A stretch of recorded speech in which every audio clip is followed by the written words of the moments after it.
And that's why Final Fantasy 13 is both the best and most underrated game in the series. I hope you're not teasing me. I actually like 13 as a trilogy. As a trilogy. What about Final Fantasy 13? What about Final Fantasy 13? Part 3. I liked 13. I didn't like 13. 13 is one of the best soundtracks. I think 4 is the worst. I think Final Fantasy 4 is the worst. Uncontroversial opinion. I think 2 is the worst. I don't like the constant party shuffling. You don't get to customize anyone. You don't really get to do anything with them. The gameplay is just kind of mashing A for a while. This is why 9 is the best. Wait, are you describing 13 or 2? You don't mash. If you mash in 2, you die. In 2, you actually have your choice of where to go on a map. 13 is walking in a straight line and also mashing X. As somebody who doesn't like open world games like Skyrim, I'm okay with that. Just compare Final Fantasy 2 to Skyrim. I'm comparing Final Fantasy 13 to the opposite of Skyrim. Oh, okay. Oh, you're fine walking in a hall. I can't do it. It's so boring.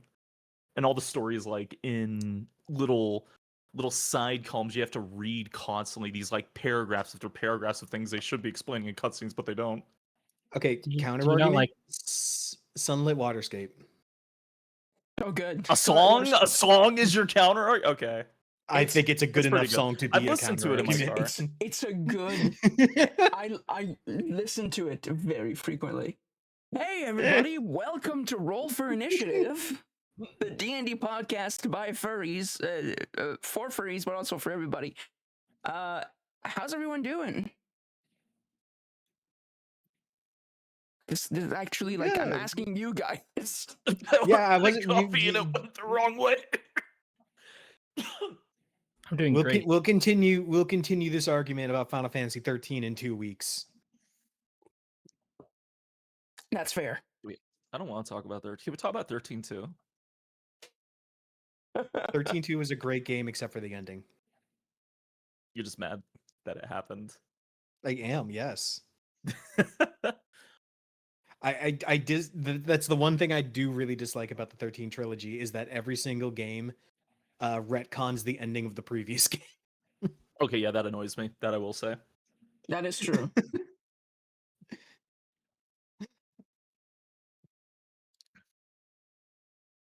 Anyways, I'm doing good. So I think let's go down the line of everybody so that we can introduce ourselves and get this show on the road. Let's start with Keat. Hi, Everyone, please introduce yourself by saying your name and your favorite Final Fantasy game. Oh, you know what? Yeah, question of the day. We're bringing this back. Favorite Final Fantasy game? I'm Keat. I'm Aster the Bard, and my favorite's Final Fantasy 9. It's just well developed in all areas, especially when you get over the hump.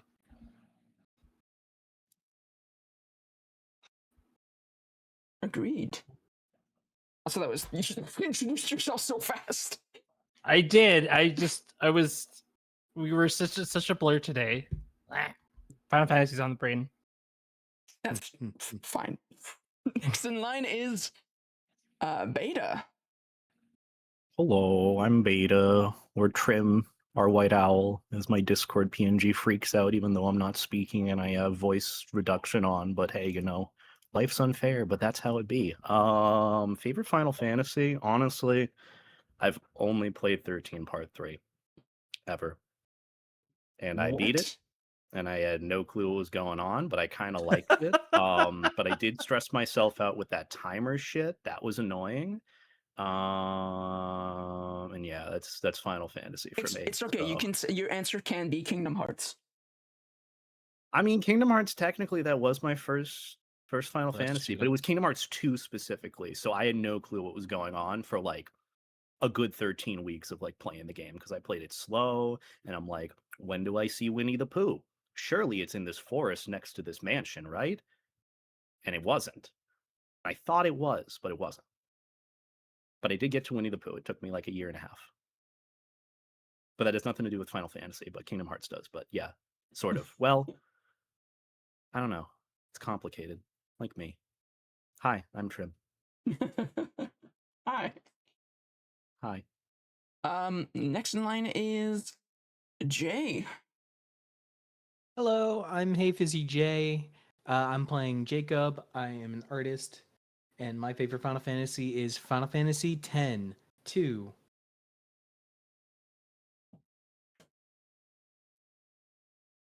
That's a good choice. It's a very good game. Well, I mean, my favorite is Final Fantasy X, but I just wanted to maybe incense anybody who doesn't like Final Fantasy X-2. You which, can if just you be don't like honest Final with Fantasy yourself. X-2, you're a coward. You can just be honest with yourself and like not have to try and get a rise.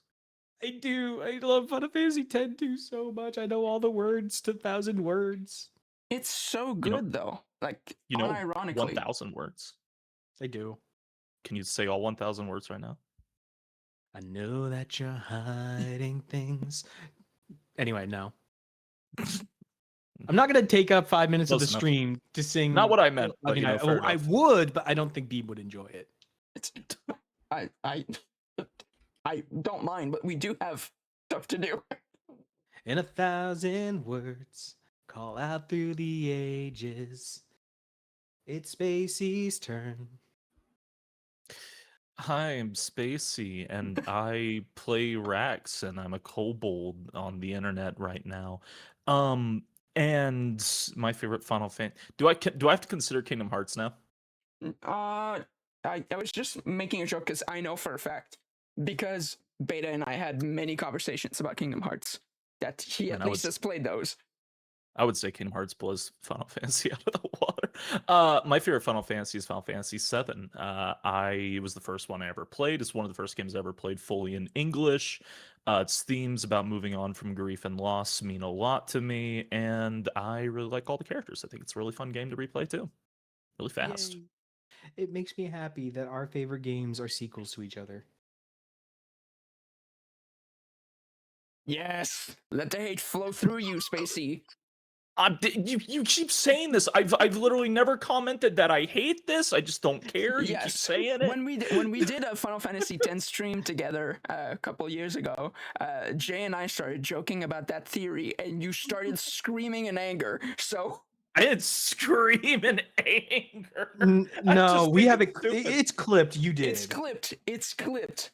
I'll send it to you after the stream. You did start going. "Arr, arr." I did were not. gr- It's you just were oh my god! It's like I growling. can't not hear the Shinra thing. It's so annoying. You were growling at us. I was not growling at you. 100%. I scream in general. I like screaming in general, You but do. not in anger. Can we get a big round of applause in chat for the DM? Hey, it's me. I'm the TM. Are you sure? It's I what think I am, and it's what I do. The DM. Yeah, sorry, I didn't say the thing. You didn't. I'm sorry, it's a crime. Hello everybody, I'm Beav the Robin, your dungeon master. It's who I am, and it's what I do.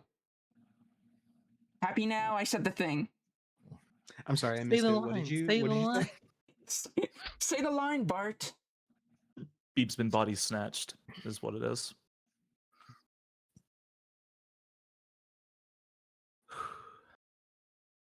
Yeah, hi everyone. Okay, well let's do it for real. This intro is all over the place. It's me that I'm the DM and I love lasagna. What the fuck? Okay, sorry, chat. Hi everybody, let's do this for real. I'm Beav the Robin, your dungeon master. It's who I am and what I do. And my favorite Final Fantasy game is 5. My first one was 8, and I have this massive soft spot for it, despite its problems. But it's I still think it's a good game. But 5 has kind of stolen my heart as my favorite over the years. I think it's a phenomenal game. The job system is like one of the best they've ever made, and it has a really good story, and I like it. But otherwise, I do think that 9 is like the best. But 5's my favorite. Before we get started, do any of you and it's fine if you say no, I'll do it. Do any of you want to do a recap of last time?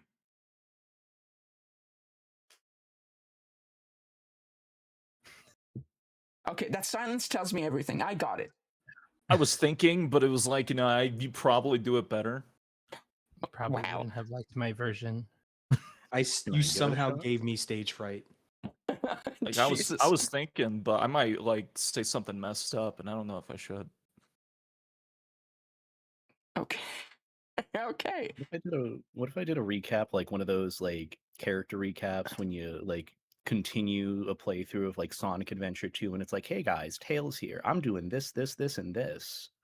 But I did it from like Trim's perspective. Like, hey guys, people Sonic yelled at me to Adventure. go adventuring. I flashbanged them and now I'm fighting aliens. Kind of crazy, right? Anyways, back to D&D. Is that like a good recap? I think I missed some stuff. Probably a lot of stuff. You forgot the part where you exploded somebody. Oh. Well, You forgot set your them on casual fire. murder. well, It's kind of more violent if you think about it. All right. 3 of the 4 of us are murderers. You won't guess which ones. The rogue being surprised that he pops somebody like a balloon, I didn't being the rogue mean with the sneak to. attack. I didn't know. I didn't know you could not A sneak attack. Official recap of last time. Jacob cut someone's femoral artery. Oh. That's right. You went for the thing. That's so much I was worse. trying to immobilize them. Inevitable You know, death. like unlike like the neck, it's one of those like other arteries that like if it's like seriously cut, like you bleed out extremely quickly. So at least you didn't suffer for long. I got sent the magic card ankle shanker after the last session and just All right, for real this time. Last time on Roll for Initiative, we got introduced to this brand new campaign, this brand new world that we're doing. Um, um, Introducing the small port town of Hillport, who was under a lot of stress after a strange event the night prior. A strange blue streak across the sky and an object from the stars fell over the hills, causing members of an organization called the Institute of Arcane Research to seek out adventurers to retrieve whatever it is that fell from the skies. This is where we got introduced to our brand new multi-crew of characters: Aster, the Vulpin Bard; Trim, the Strig Sorcerer; Jacob, the Harengon Rogue; and Raks, the Kobold Fighter, and his pet dragon, Thistle. They all met in the streets of Hillport and made their way to the Limping Worm with a Y tavern, and got introduced to Institute representative Linda, who sent them on a quest to find out exactly what fell from the what fell from the stars, and if they can, bring it back with them so that it can be studied. The crew got together, left the town, and made their way over the hills to some farmlands that are said to have this strange object. They encountered some bandits on the roads, one of which did get their femoral artery cut by Jacob.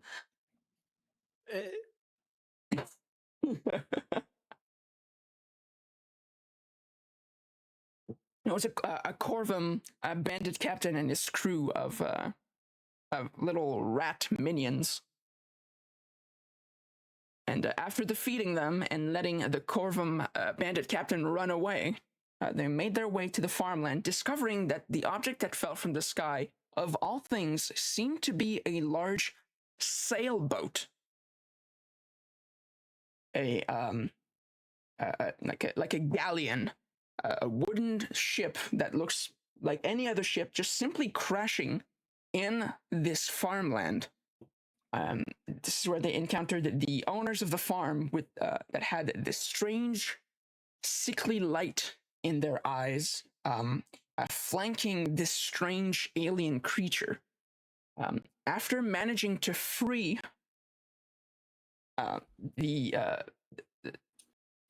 the two farmers from whatever magic took hold of them, they managed to defeat the alien, seeing as as it died, the strange sickly light in his eyes fade away, giving a look of confusion and fear before it fell to the ground.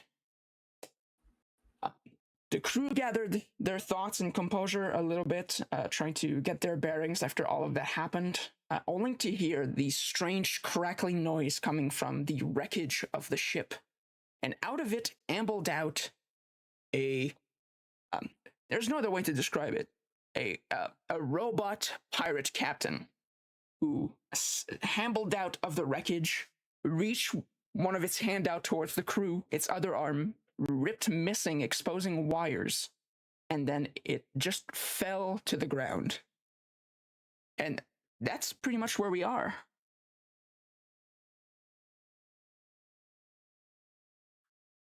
Me, the So- player, hey Fizzy J, twirling my hair. So is there Mrs. Robot Pirate Captains? Yeah, here, let me switch over to gameplay. I'll share the handout again, just so we can show that to everybody.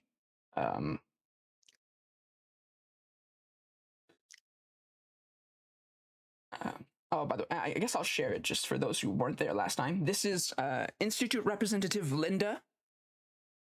I forgot to mention that Trim cast a level 2 pyrotechnic spell inside the bar and blinded everybody for like 5 minutes. See, I just know, read the that- first sentence and it said wall candle, and I'm like, good enough. I'll make light show. And it was indeed a light show. Just no one You could know, see. it happens.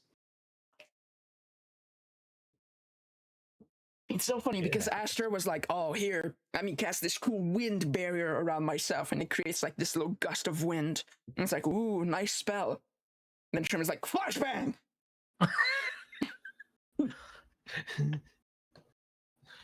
Pocket light. You gotta send a message. Said flashbang did cause Linda to fall down the stairs. I forgot to mention that. Did It she didn't take even any hurt. damage from falling? Yeah, she actually had some bruises. Oh, it hurt a little. But yes, What more that mean? importantly, this is the pirate robot captain. Twirling my hair even more. So, yeah, we can kind of reconvene now. You guys are, you kind of dragged everybody away from the wreckage as much as you could, dragging the body of the alien with you.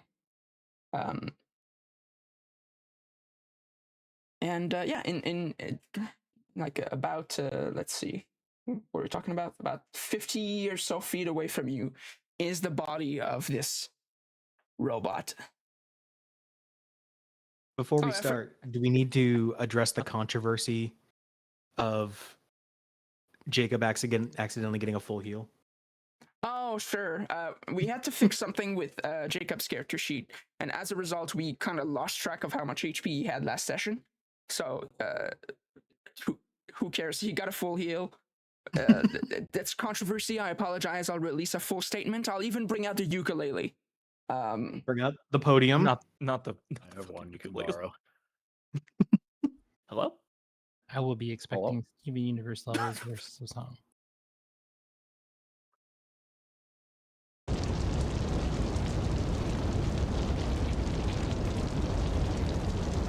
I want to approach the captain cautiously. Okay. Assumed to be the captain. Looks captain-y. Is the hat.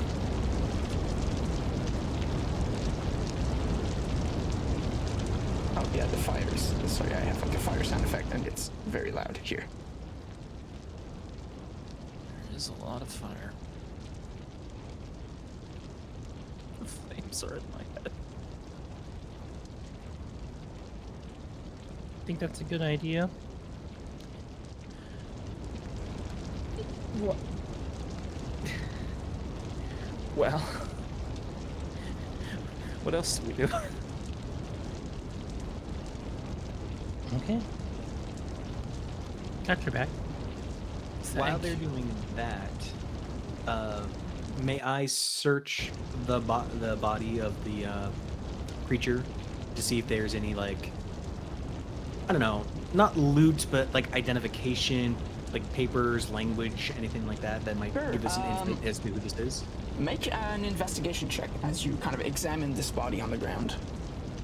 Oh, well, Jacob does that. Can Trim be just like focusing, ready to see if it moves again, ready to hit it with a pyrotechnics tube, just in case, you know. Just like in his head. Do you even still have a level 2 spell slot? No, Okay, well then you can't. no. Can he still do it in his head? Like think, Yeah, sure, that's a free action. perfect. But no one else knows this besides just, well, the audience and everyone now. But the characters themselves don't know, but technically they do now. But That's a little carry on. concerning. It's okay. Trim is away. It's a bluff. It's fine.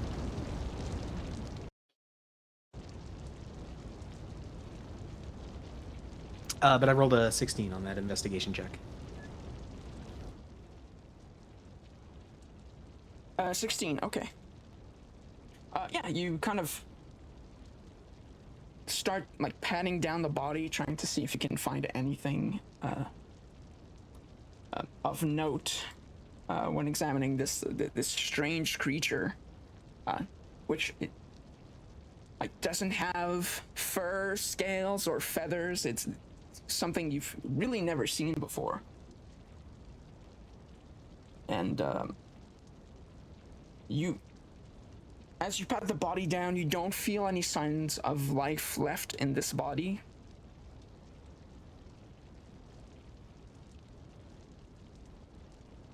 And the clothes that it's wearing seems comparable to cloth and leather, so it's like the fabric itself is not like downright alien. It just seems like it seems like whatever development they've had over there is very similar to this one here, that like they discovered clothing, or like the manners of fashioning clothing very similar to our own. Make a medicine check as you investigate this body. Ooh, okay.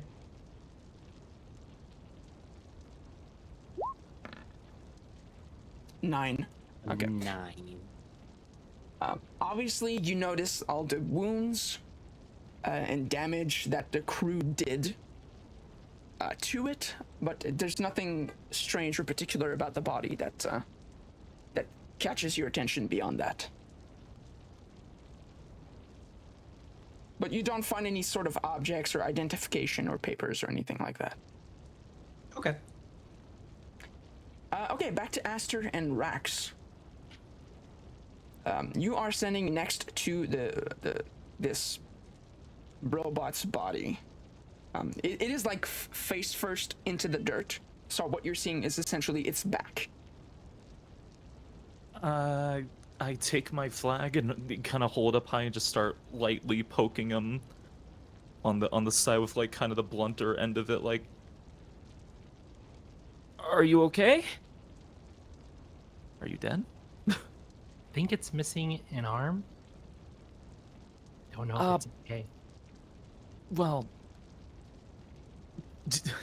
can I tell if it's wood by poking it? Yeah, when you kind of like poke at the body with the flagpole, it kind of does like a simple like wood sound. You can tell that most of its body is wood, but it uses like metal in key parts like joints or like certain features on the body. Okay. I kneel down and try to roll it over. Okay. Yeah, you don't need to do a roll or strength roll in order to do that, and it kind of just clops over, so you can see its face. The whatever light was in its eyes, or like whatever like animated part of its facial features that you saw before it fell seem extinguished right now. Like there's nothing. Oop. Ignore that. Sorry. Minor illusion. Ignore that. Interested if you depressed that. So sorry. What? Do you think this guy was the captain? I mean, he's got a hat. Usually the He's got- important ones always wear a hat. Looks up, notices your hat, looks back down. As you look directly at Aster, Aster winks at you. Looks back down faster. Back down to the captain. Can I examine to see if there's anything important on him? Or make make an investigation check. Can I assist? Sure. Aster, you have advantage. Well, not Aster. Raks, you have advantage.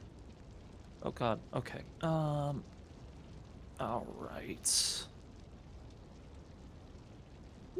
Oh! That helped a lot. Okay, 14 total. Sorry, I'm just waiting because there's a loud train passing by, so I don't want to. Next thing, keeping muted for a second. It's okay. Go beat its ass. I'm going to suplex it.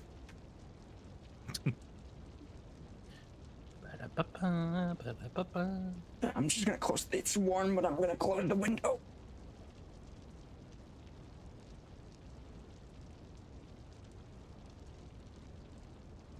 All right, you start patting down the robot's body to try and find something.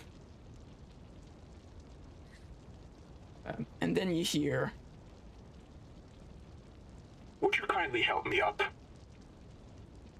I instantly fling back. Rex just kind of blinks a few times, stands up, and, tries to pull up the captain by an arm. Okay. It opens its eyes, revealing kind of this like kind of pretty blue light behind the eyes. Yes, it's blue. I have to verify. It is blue. Oh, so blue. Make just a strength roll. So as you start pulling on one of the arms, you can feel that the body itself is kind of heavy. Okay. I had one job. You pull on his arm, and maybe your hands were sweaty or something, but your hand slips, and you had already started to lift him. Your hand slips, and then his body falls right back down, and it makes like a loud clang as his body hits the ground again. Ow! Let me help try you. again. I assist. Sorry, I'm just hands. Just got done fighting. Hands a little sweaty. What's got your hands sweaty? Oh no reason. Hey, you're pretty tall. Yeah. Oh my god. 1 in a 20. A 1 in a 20. Thank God you had the assist. You go to pick him up and you fling him across the field.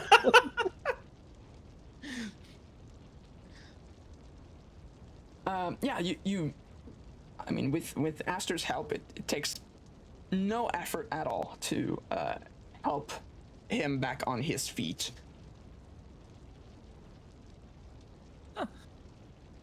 With his only remaining arm, he kind of like pats himself, like kind of removing whatever dust is on his like outfit. Much better. I appreciate it.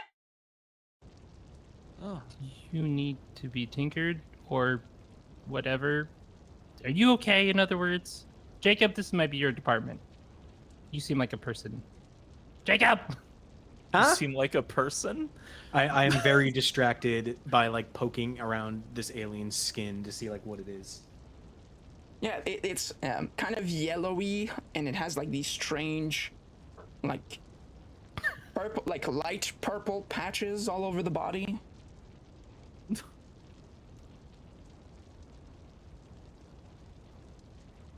Rest of the party just poking a corpse with a stick in the distance. Meanwhile, the two farmers are kind of like in an embrace. The Herringon he's like bawling his eyes out. He's like, I was so afraid something had happened to you. And the wife is patting his back and she's like, hey, I'm okay, I'm okay.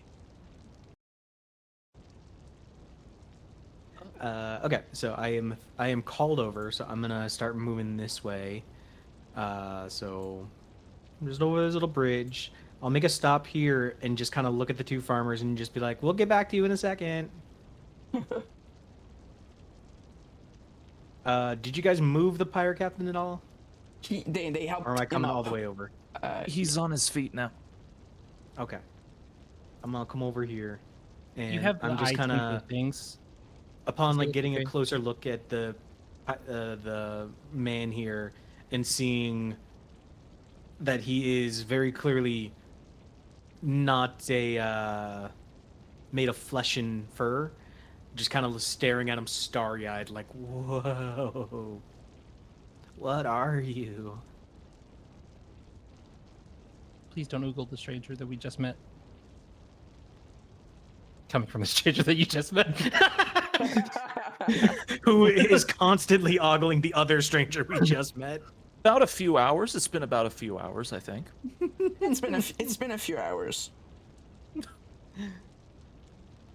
But yeah, so I kind of I take my goggles, I put them over my eyes because they help me just kind of like focus in on things, and I'm definitely looking him over and trying to determine like what he is. Okay. As you are examining him, My name is Atlas. I am an automated construct.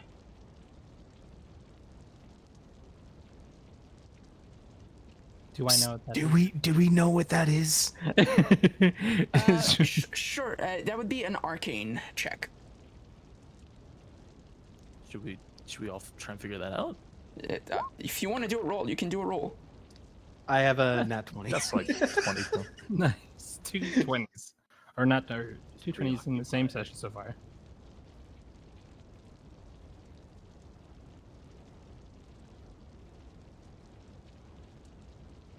Does Raks bother? Oh, okay, all right.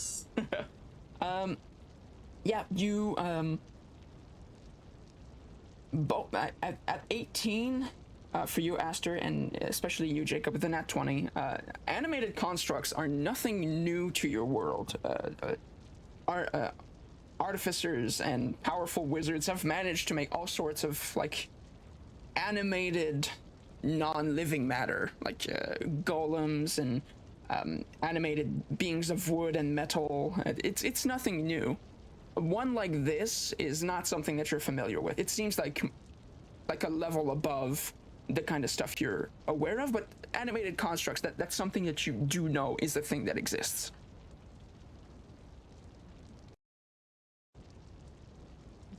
Heard tales of automatic automations, but not as one thing. And I just start looking at him. He starts, like, as you're looking at him, he starts looking at himself and then notices that, like, one of his arms is missing with wires sticking out and crackling with, like with sparks. I Is seem to that be missing an arm. Does that hurt? Yeah. Thankfully, I do not feel any pain. Oh, that's what is this? And he's just kind of waving with both of his arms towards the ship. Why is it on land? More importantly, why did it fall from the sky? Boats are normally in water. Not in the air or the ground. Away from the ocean. Possibly more importantly, do we need to move away from it? Like, is it going to explode? Is it going to explode? He looks at it for a moment. and says, It is at no risk of explosion. What about the thing that we killed? But the possibilities there is. Is that gonna explode? And I point back at the possessed thingy. Prim is still observing the. Not the teacup. The Not Just the that. thing. The thing on the ground. the one on the ground. Oh, gotcha. I just wave at Trib.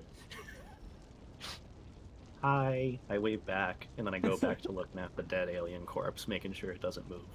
he, I'm You only s- asking because he's right next to it. Is Thistle doing anything to the corpse? Sniffing. Tugging. Thistle is sniffing. Trim, you see that the wires, like the kind of the nub where the arm is missing, is kind of like starts waving like up and down, and then he pauses, looks at his arm, and then he starts waving with the other arm. I like this one. Yeah.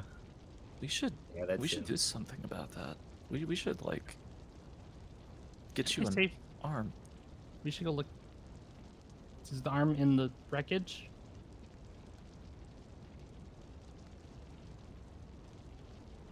Also, is that thing gonna explode too? Back to my first question. Is everything going to explode? Is everything gonna explode? Atlas turns back towards the wreckage and says,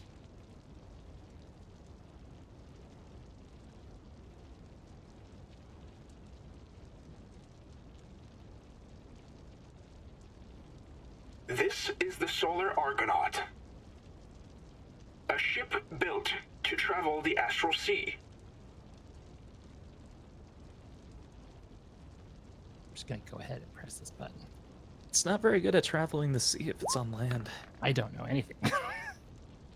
that's a nat 1 on the Arcana check for the astral sea. Ah, heck. Okay. I think this is so interesting. That's so interesting. Don't you guys think this is interesting? I guess I think it's interesting. DM, do I find this interesting? Do you find this interesting? At 17, And I mean, you can still find this interesting even if you don't know anything about it. That's one does not require the other. With permission from the DM, Jacob gets like really excited and starts asking a bunch of questions kind of in a row with no Rhyme or pause reason. to answer the actual questions. Yeah, sure. You can start like blasting questions one after the other. First, though, Raks, the astral sea is a concept that you have kind of heard passing mentions of, but nothing too concrete, especially for someone with your background. It essentially it is what is believed to be beyond the sky. Like where all the stars are.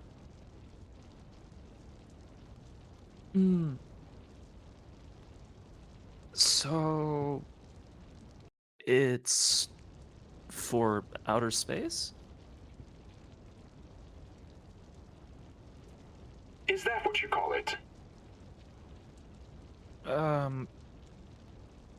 Sure. I mean, I don't really know a lot about it. What's outer space? It's when you look up. That's the sky. Buddy. Well, it's got to be darker. Oh, you mean the stars? Yeah. Hmm. You kind of get like kind of like a spacey feel when you look up.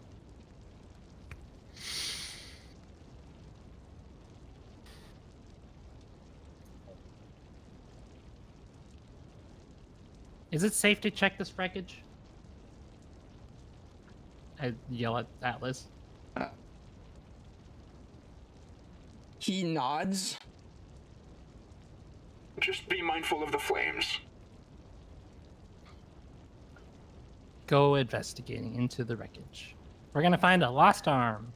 He is covered in fur, and that looks very flammable. Do I notice Rex is looking? Just want to say it so bad.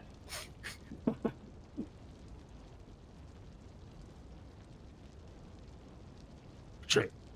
While they trudge into the wreckage, Jacob is starry-eyed, being like, "So you an automaton? We had automatons back at the college, but I didn't really get to interact with them in the same level as you. Oh my gosh! So do you need like special tools to fix your arm, or do you need oil or anything like that to run? What about the ship? And then you said it sails the Astral Sea. That's so interesting. When was the first time you took off in this ship? And what does the ship? You said the ship has a name. I forgot the name. Just kind of bombarding all these questions and not actually waiting for an answer, so maybe not even expecting an answer. Right.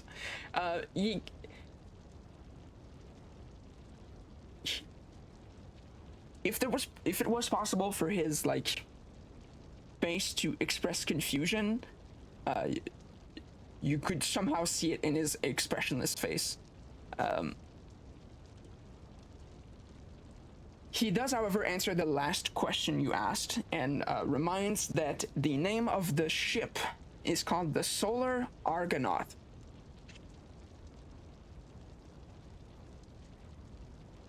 Wow, Nice. In D&D panic solar too. Argonaut, like is it solar like the sun? He nods.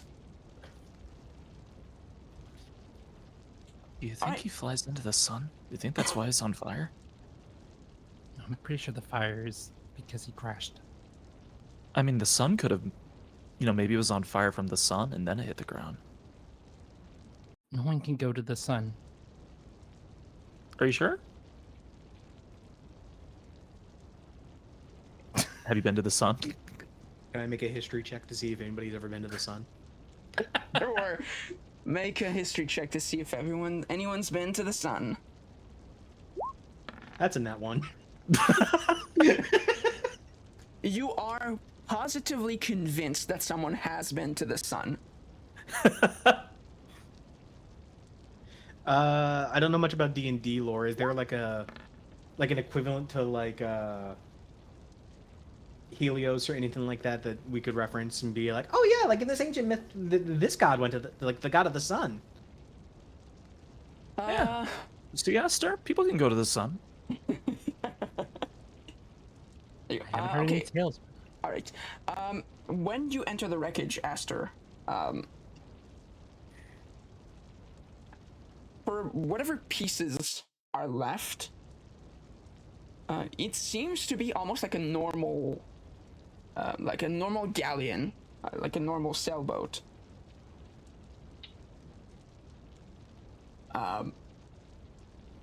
Except you do find like strange pieces of equipment, stuff that is broken and unrecognizable.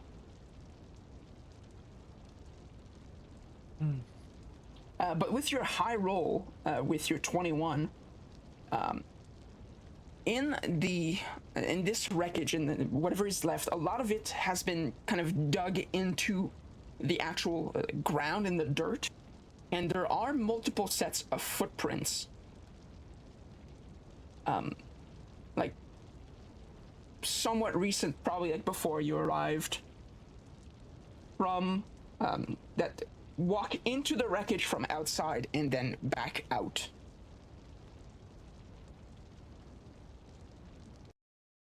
Hey, autonomon rig, squid face. Atlas. Call me Atlas. Oh, Atlas. Atlas. You didn't have anything important in here, did you?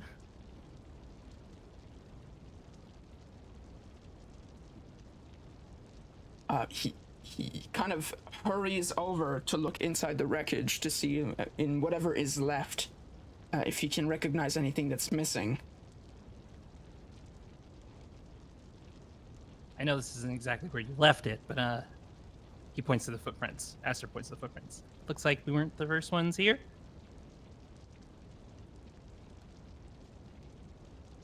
I do not recall anyone else being here before you. But then again, And he kind of with his one arm, kind of like knocks on his own head.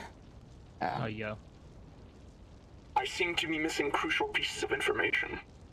From what I can tell, however, critical components to the functionality of this ship seems to be missing. Primarily the spell engine.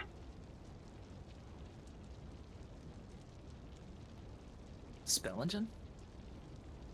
Would any of us know what that is? You can, again, that would be another Arcana check. Wow. I just don't care, apparently. I don't know why I would know it, but I clearly don't. Anyways, so it's not my concern. A 9, a 12, and a 3. No, none of you have ever heard of such a thing. We're gonna pause a moment and go back to Trim. Who's listening from afar. But 13 is not enough. Oh, a shame. He's just listening from afar while Yeah. looking between. As you like kind of been examining this body for a long time, do a medicine check with advantage. Ooh. Because you've been looking at it for a long time now. How the hell do I do it with advantage? And it's on top. It's at the top of the character sheet. There's an advantage button. And then like toggle that on and then press to roll for medicine. Okay, I can't find the plus button for. If anything, just roll medicine twice. At the top right, you can see like advantage, disadvantage automatic. You just toggle advantage and then you roll. Oh, 21. Alright, yeah, 21. And as you examine this body, and you can kind of recognize a lot of the wounds on the body from the fight that all of you had with him, you notice that on the side of its head, there is this, what looks to be like a large puncture wound that's been healed over. Like it's been injected with something. Yeah. Can I retain this information for later? I do not want to touch the alien. Absolutely. It was creepy and rotted my friends, and I don't like it. Okay. It's fine. You can just ask Jacob to do it when he comes back. If there is if there's a mental note of how Trim is doing right now, he's observing factually, but he's like 90% of the way there from casting another pyrotechnics if this thing moves at all. He does not like it. Okay, sounds good. Since it's been a while since the ship has crashed here, since it crashed there the night prior, and you've been here for quite a while, after a bit, the flames eventually subsides.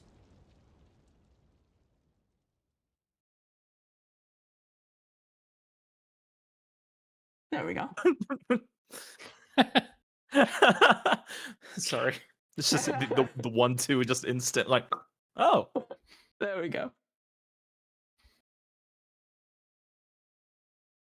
This is almost like a cleaner look at everything too. It's primarily the main reason why I did that.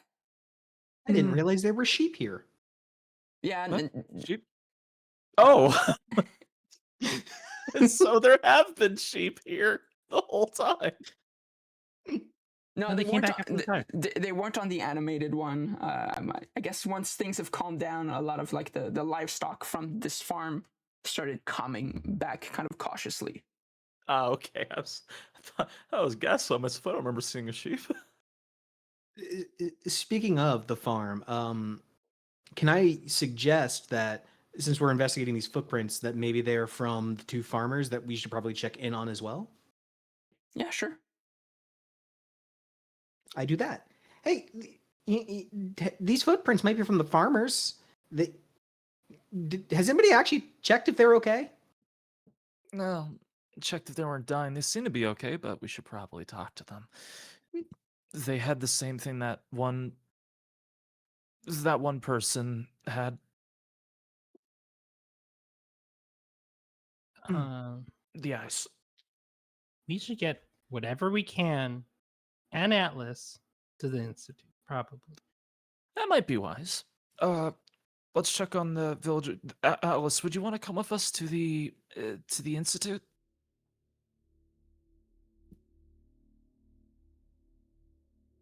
Hold on, I'm just trying to fix something real quick. Take it down.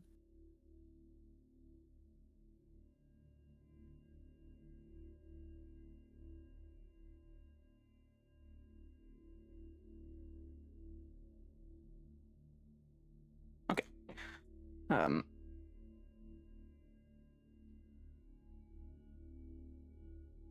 I will gladly accompany you. Do we find this arm? Oh, good. His arm? Yes. You know, the reason why Yeah. we were in here? Yeah.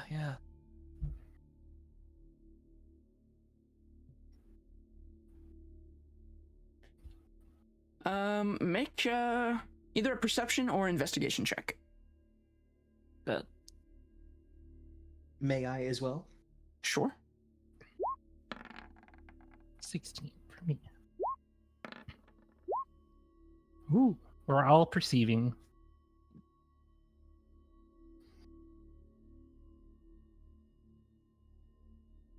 Uh, 18, 14, 16. You don't find any arms. Shoot. Maybe we can get you a new arm at the institute. Yeah, whether or not it's because the arm isn't there or you haven't spotted it, that you don't know. Can You I could just- grab anything that looks alien? Like, that's like, ooh, shiny, and like, yeah, we should just bring this, because you never know. Yeah, And it's there's a already in a wreck. Yeah, there's a few like strange shaped metallic components laying about the wreckage that you don't quite know what they are. You can easily gather those. Yep. I take those. Make sure whatever you take doesn't hatch or something. It's funny, it reminds me of a story about these creatures that like burrow into your chest and explode. Oh yeah, I've seen that stage play. Me too. Kind of messed up. I heard that whole scene was unscripted. I'm gonna add that to my random shipwreck junk. I really like that one scene with Jonathan Payne. God damn it. May I offer a hand to Atlas to help him out of the crater? Oh, sure. He'll gladly take it. Meanwhile, I'm still bombarding him with questions. Like, so did you have any other crew members? Or were you sailing all alone? And if so, did we kill one of your crew members? Because we kind of killed that guy over there, but to be fair, he was attacking us.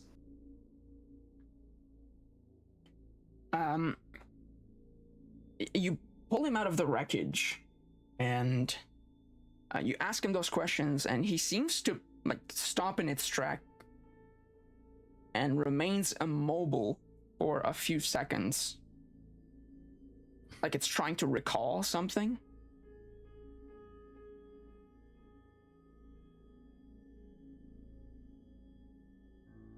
I do not recognize this creature. I know I did not travel by myself, but I can't remember who they were.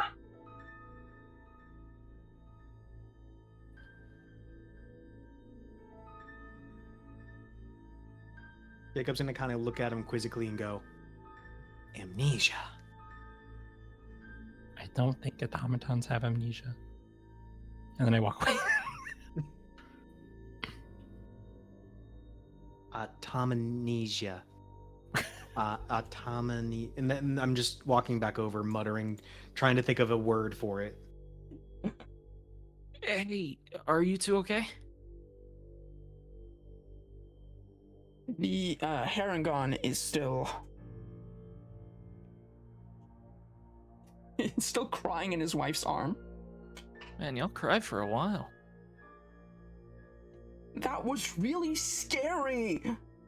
Can I borrow him for a second? Pam?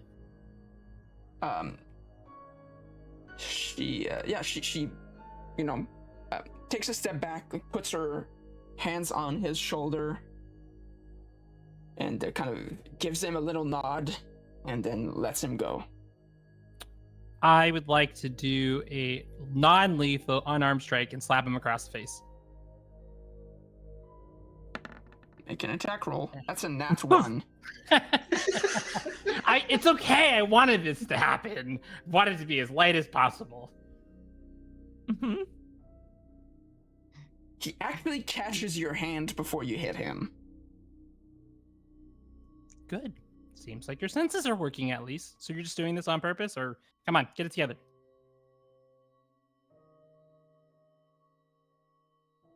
He scowls at you. For the sake of you not breaking his arm, I just want to ask you a few questions. Did you walk over through that boat thing over there?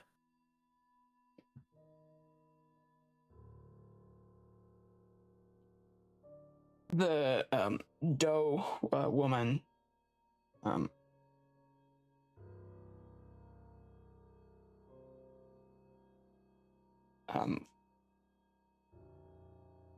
she kind of pushes her back against the fallen tree next to her house, and she kind of glances at it and realizes like some of the branches when the tree fell actually caved part of the roof of her house, and she kind of rubs her forehead in kind of exasperation, and she says, God, it's gonna take forever to fix. Yeah, but at least you're alive. Speaking of which, we saved your lives, so if you could kindly let go of my hand, that'd be greatly appreciated. Yeah, he lets go of your hand. Thank you. The two of you were kind of controlled for a bit. Do you remember any of that? Or, again, I ask, did you walk through the boat? Did you get close to it? We saw some footprints. She thinks for a moment.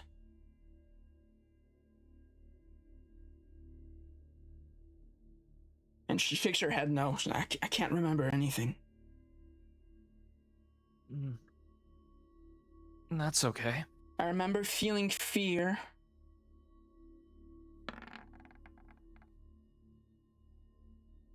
And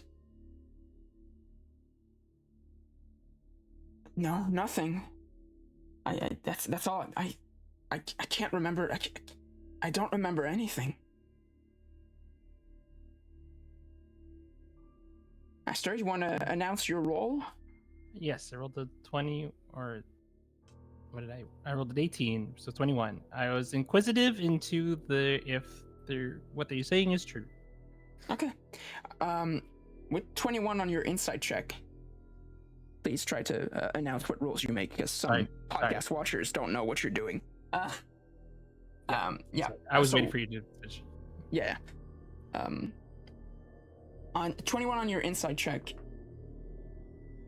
you don't get like any sort of feeling out of her that she's trying to keep anything from you. Like, she really does seem disoriented, confused, scared. She's barely absorbing the fact that like now there's like this huge part of her farm is destroyed. Give me a second. I'll be right back. Oh, okay. So what was your favorite part of that stage play? You mean the one where people died? Huh? You're talking about the stage play we were talking about earlier, right? Yeah, the one where the people die. My favorite part is when the automaton later helps. Isn't that the sequel? Maybe that was the sequel. That's the sequel to the stage play. Yeah. Oh, that's right. That's the song version that isn't real liked. Yeah, that's that's one that has a bit more of a bit more of an actiony leaning with they have all those commandos with automatic crossbows. Yes. They go inside of the kind of like monster hive that has all the little eggs. Yes. Yeah, that one. Lyrically, it's great, but it's not very well liked. Oh yeah. Well, it's not my favorite. I think like the first half, the ballads kind of lose me, but I like it when it becomes a bit more intense towards the end when they have to save the little girl. Mm-hmm. Yeah. I like it. Not a fan of the third one though.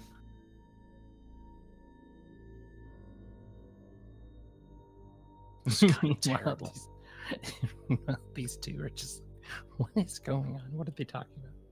Meanwhile, Jacob still amnesia ton, automnesia. I think he's broken.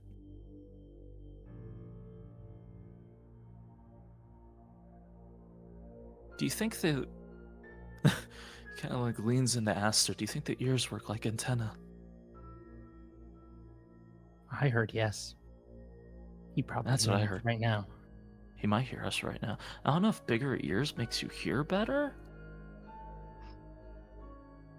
If that's true, Thistle can't hear Raks, anything. Aster, No, Thistle. Raks, Yes? Aster, I've got it. Animamnesia. I'm going to ring a bell in your ear. Still just staring Huh? over. What?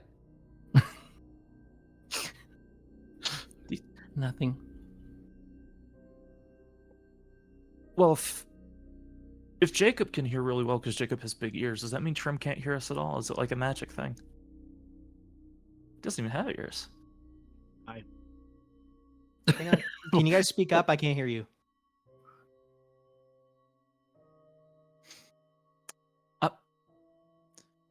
What's your favorite part of that stage play? Which stage play? The one with the automatic crossbows and the soldiers, and they save the little girl. And the monsters with the eggs that go in your stomach.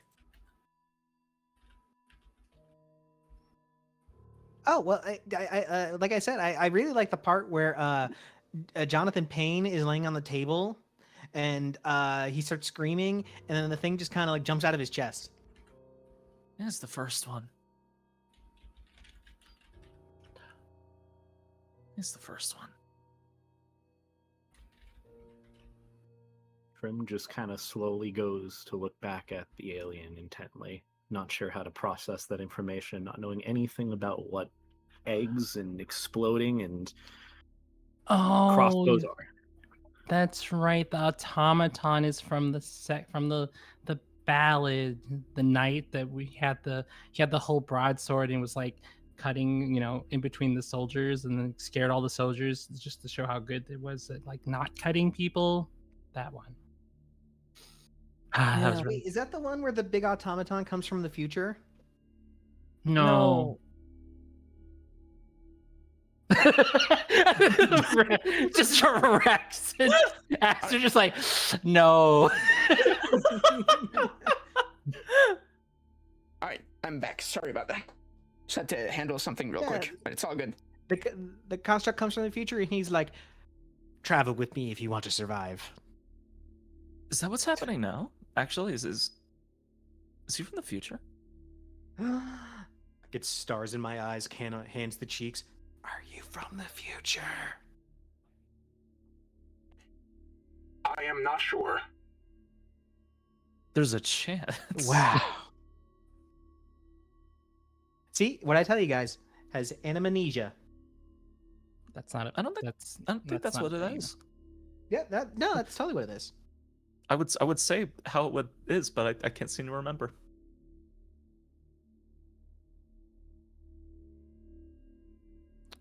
Well, your house may be torn up, but again, at least you two are alive, so you can rebuild. And the tale will go on. Well, while you were away, I named it animamnesia. Animamnesia. Okay. Gotcha. Because he's Animamnesia. animated and he has amnesia. Animamnesia. Okay. You know what? Yeah. Sure. Animamnesia.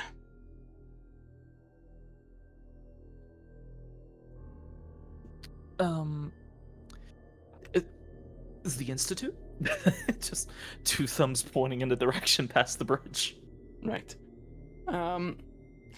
Before you start making your way away,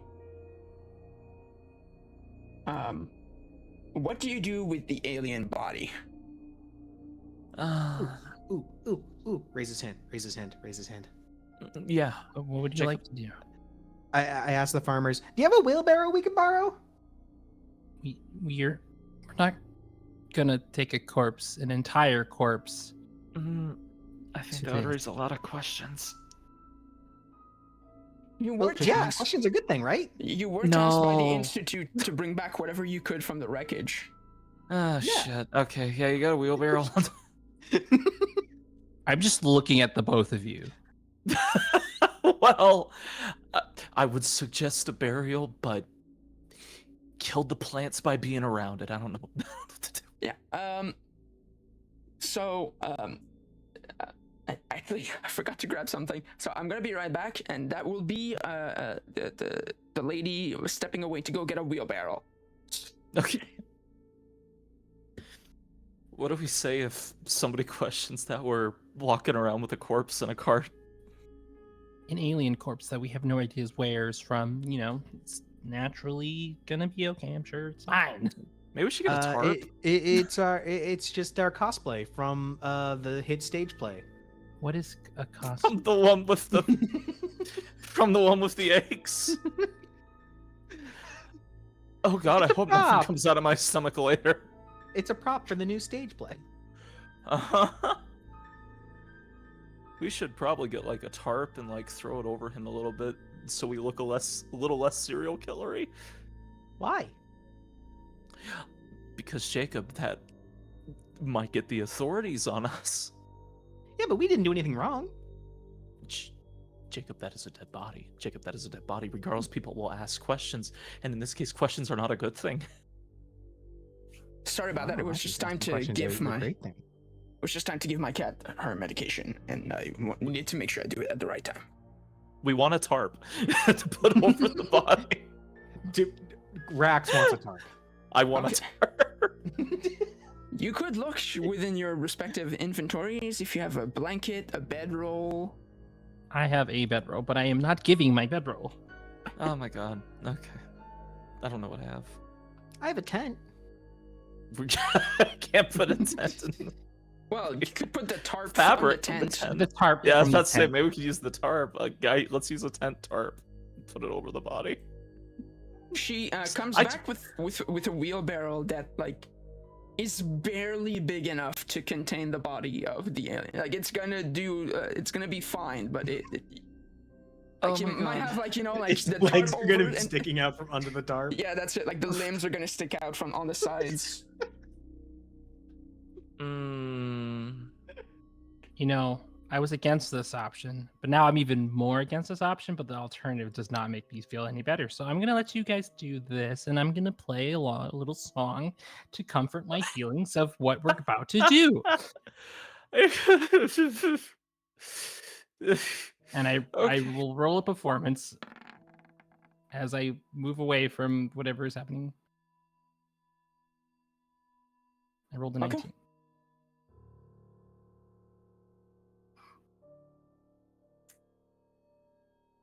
All right. Yeah, it's not your best performance, but you know, a decent, serviceable one.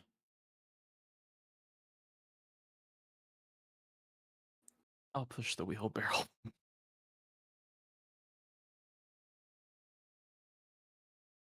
Stand on my tiptoes the whole time. We didn't even get the names of the farmers, did we? Nope. You do know the woman is called Donna Oh, that I don't remember. from last episode. Donna. Okay. Well, And you I- two don't die, and I'm not really. sure if Should I they think come the with Haragons- us? they should probably guard the boat. Guard. Well, I don't know. It's probably not going to. It's going to probably be trouble. People are going to come here anyway. So either they come with us or they stay here. You know, one of the two.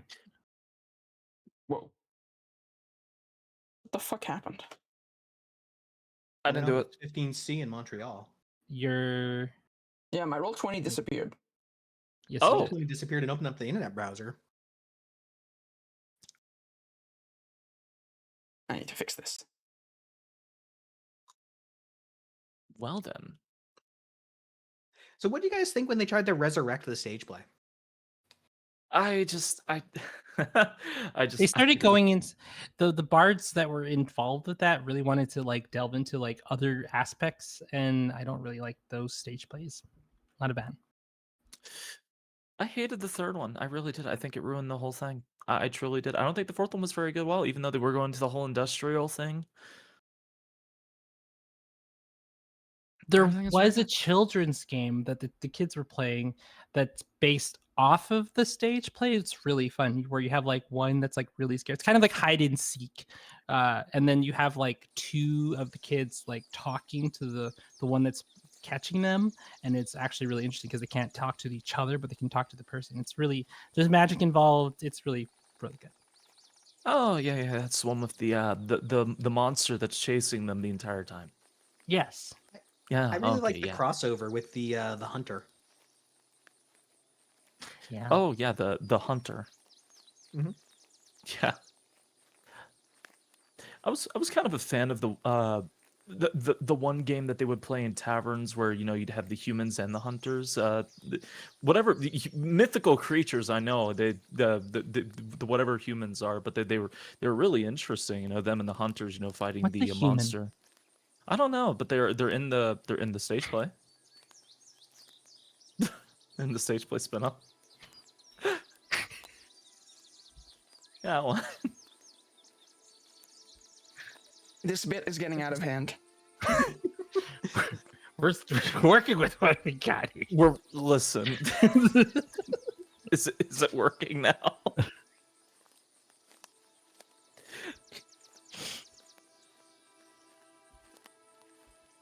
People don't want a whole episode of just Aster teasing Trim or flirting with Raks or Jacob talking about the fire god again.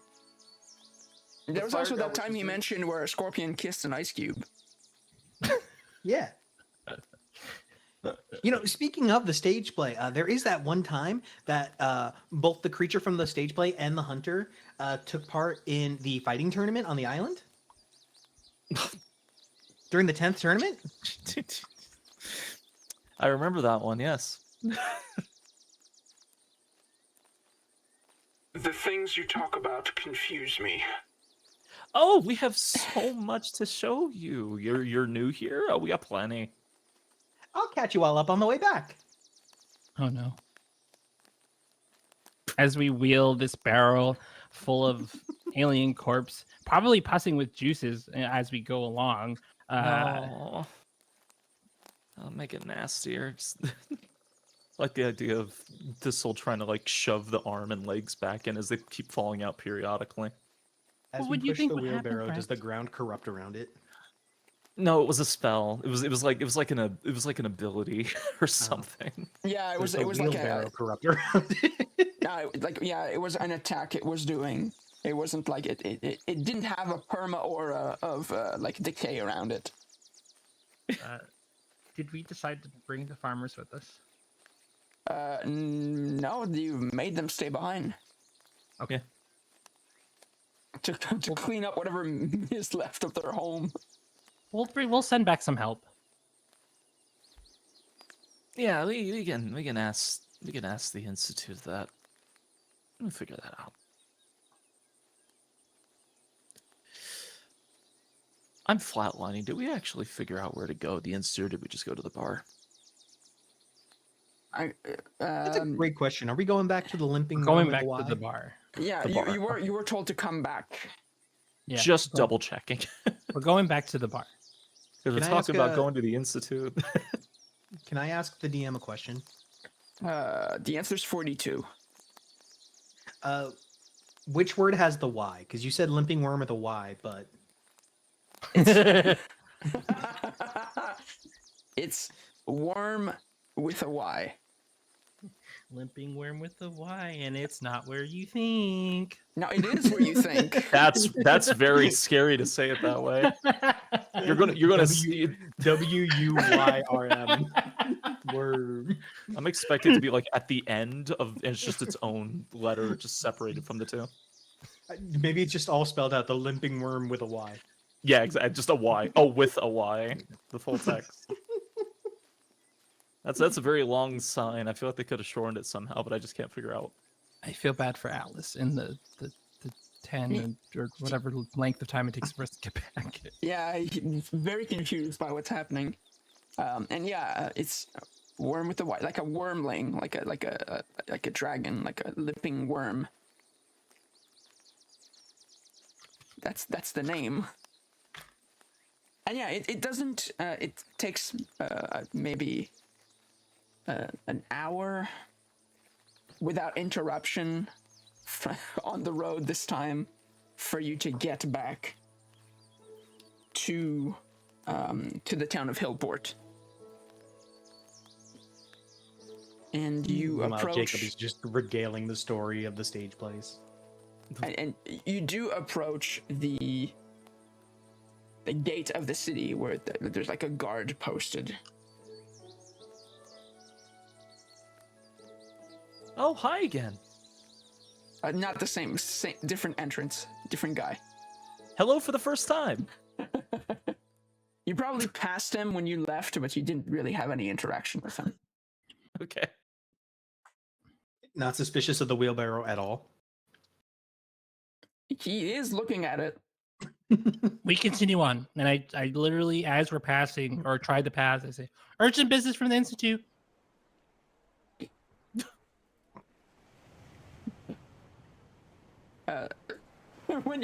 When you pass during that, he's like, "Oh, okay." See you later, Jim. My name's You know that. Gary. Wow, you have nicknames already for them.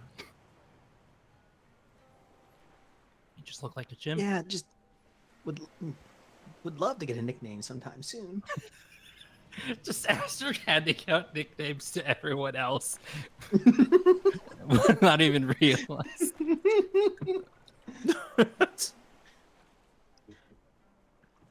Man, it must be so cool to get a nickname.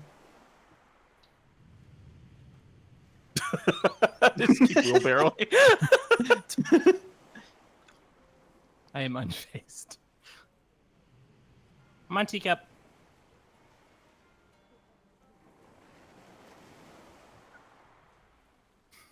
I'm coming. Yeah, it doesn't take you long to kind of circle through the streets of the city to find your way back at the tavern. Especially now, this time around, you know where it is. Yeah. Does anybody Oh, I was. look suspiciously at our big friend? Yeah, the as you pass and there's like this strange robot with you, the people do look at you with concern. It's fine. I push the wheelbarrow through the doors of the bar, and then I just collapse on the ground next to it because I've been walking for 2 days and a half now. I'm counting. It's true. Nearly face down, flatlining, just laying on the floor next to the wheelbarrow. You look like you could use some rest. Yep. Yep. Well, let's get this barrel to the bird lady. Hey, we found people. A corpse. One of them is alive. One of them is alive, the other not so much. The timing, we found people and corpse at the same time. But I swear the dead body is interesting. It also Hello. depends on what you quantify as alive. Let's just say he's dead. I think he was talking about Atlas. Oh, what? Well, that's just rude. No, that's just rude.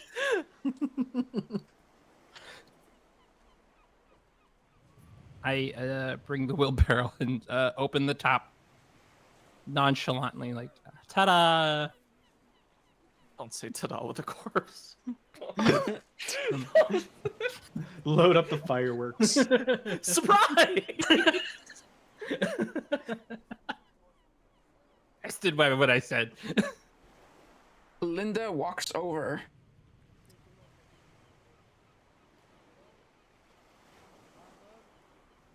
And she says, "What the fuck is this?"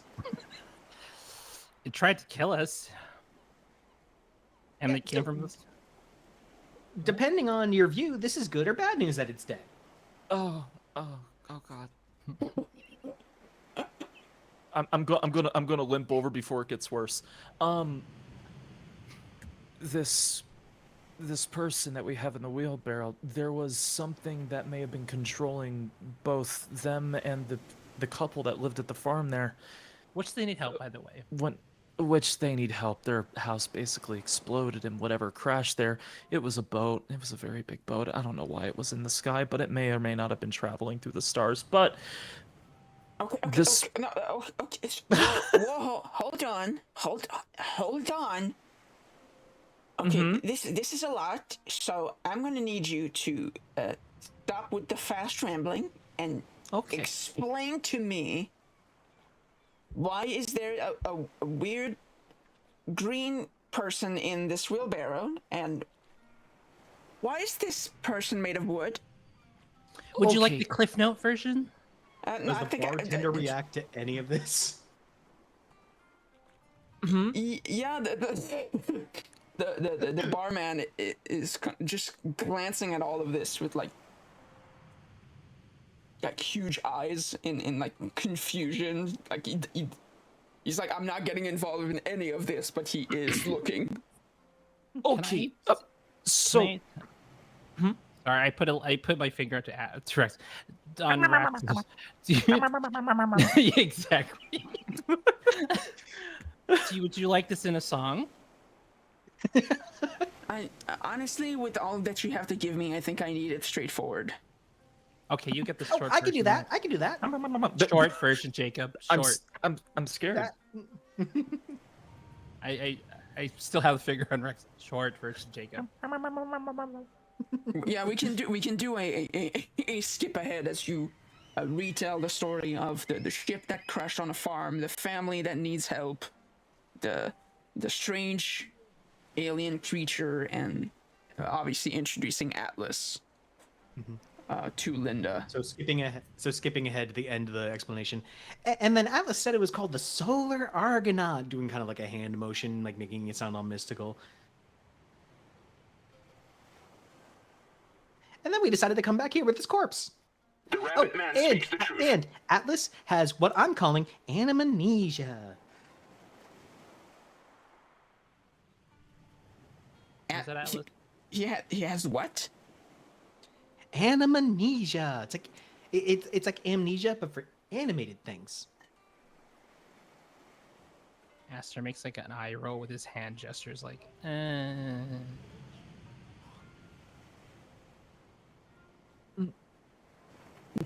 Oh, there is one thing I'd like to add. When we killed him, I didn't really have the heart to say it because I was a little shocked at the time. He looked afraid. His expression changed completely. He was trying to kill us 1 second, and the moment he dropped, he looked terrified.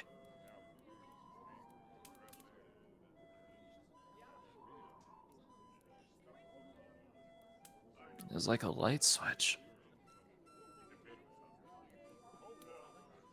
Wait, when did that happen? Sorry. I'm just looking at Rack. She kind of grabs her head in her hand, and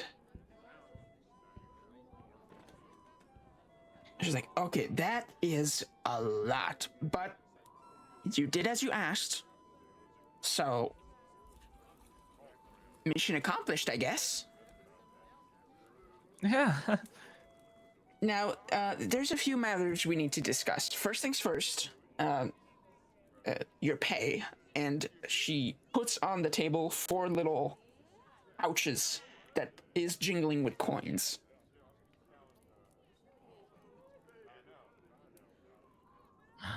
Payment as agreed, 50 gold pieces each. Well, thank you.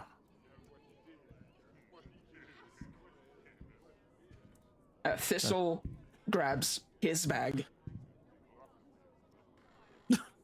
You did say last time that you weren't taking pay. Thistle was. Yeah, this'll takes the money.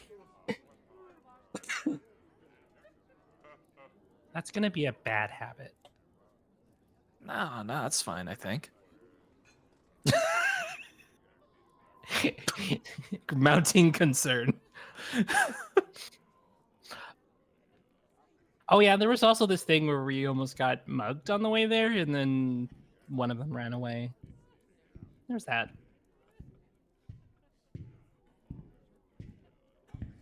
It's fine. They all lived.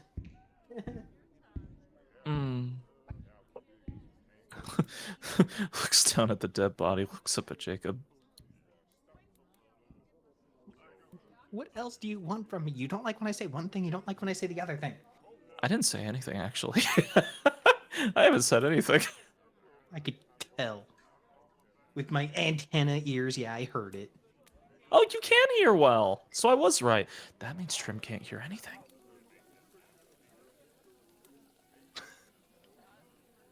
Trim waves in the direction of his name being called. Waves back. He's happy. But his dad is trying to wait. He hasn't been called Teacup. He's acclimatizing. He doesn't respond to his own name now. The trauma has set in. Oh no. That was fast. It's been a few hours, actually. 50 gold. Clinks and adds that to my wallet. Okay. What has Atlas been doing this entire time? He's been like walking around the room and kind of poking at random objects.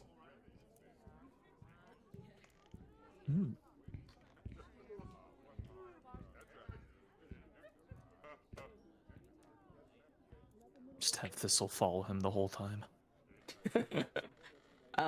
Then Linda turns to you, Raks, and she says, "There's another matter we need to discuss. When you first arrived, I actually did not recognize you, but you're Raks, correct?" I am. Hi. Okay. Well,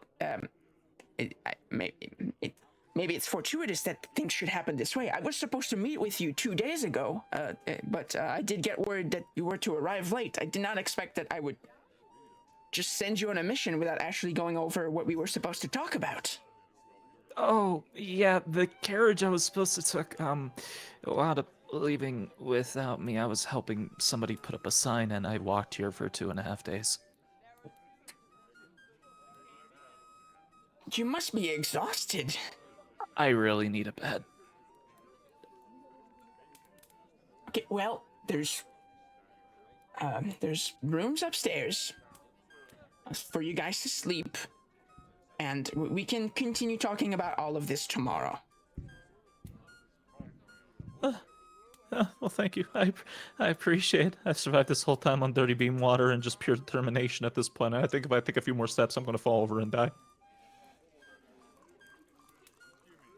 How many rooms are Luckily, it's just a few more steps to the bed. Then I could die.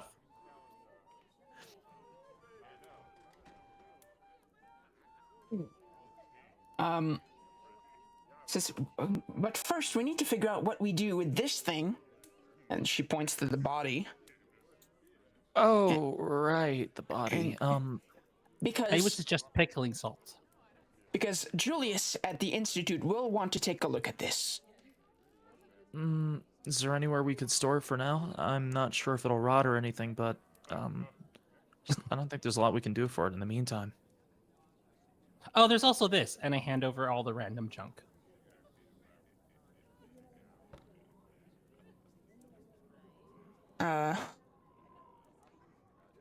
Okay, well, I have no idea what any of this stuff is, but it is good stuff. I appreciate you bringing all of this.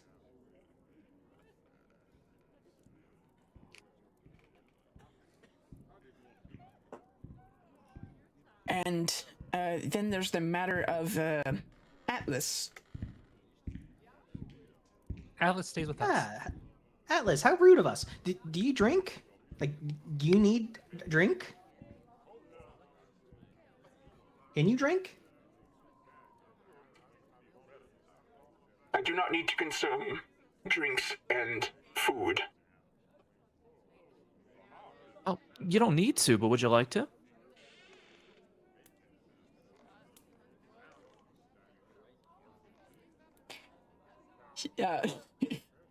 He points at where like his mouth is, and he kind of he like picks at it to show that like it doesn't open.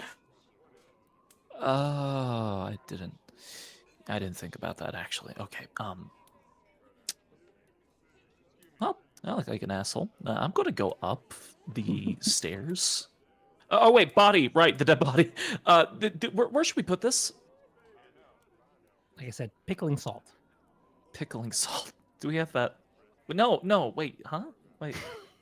No, you need to fill the wheelbarrow with salt. And its arms and legs with salt. No, wait. We could see Where if do the we put- bartender has like an empty barrel and fill that up with pickling salt. Nobody's pickling anything in my place. We're not pickling the corpse. We're not pickling the corpse in a bar. You have a bag? A bag? Okay, you make it sound way worse. Maybe, Can we put him somewhere? maybe it'll help if we stop referring to it as a corpse. Like, let's give it a name. Like, I keep calling him a person. let's call him Piccolo. Mm.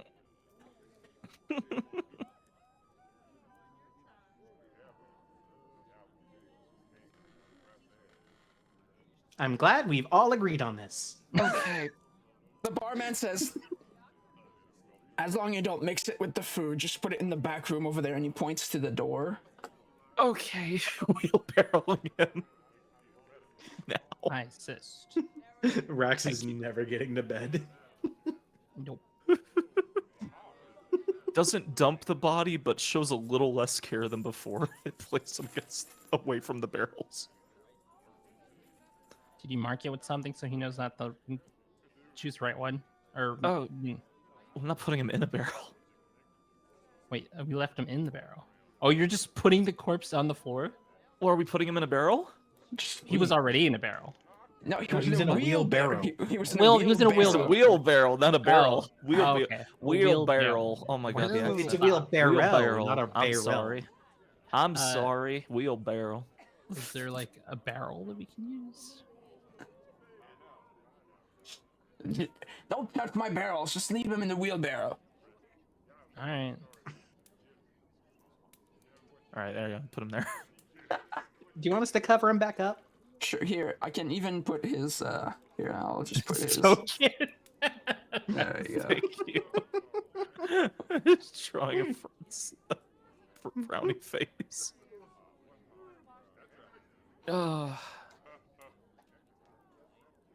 I've had a berry peel before. It's usually a little less.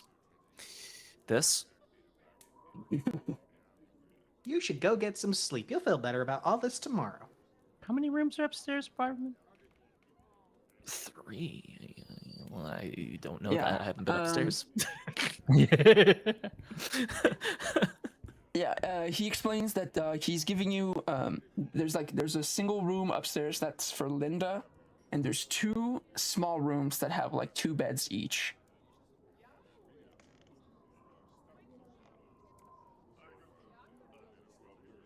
Got any mead left back there? He pours you a tankard. Make that 2. Pours another one. Perfect. I grab them and I start walking upstairs. Oh, follow. I'm dying. Atlas, do you need to sleep? Power down? Like I'm not experienced with automata like this, so I'm not really sure. He goes to like a stool near the stairs, and he just sits down on it. I can just wait here.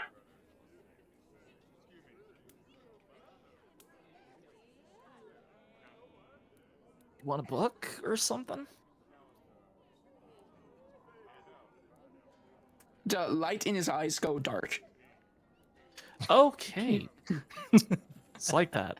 All right. He's so cool. And then Linda kind of follows you up the stairs, and she says, "Okay, but tomorrow get up early, because you have a long road ahead."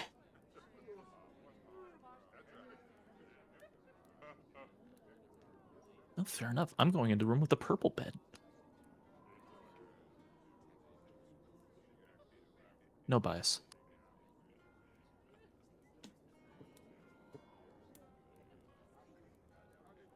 Aster looks at Jacob. What? Where are you going?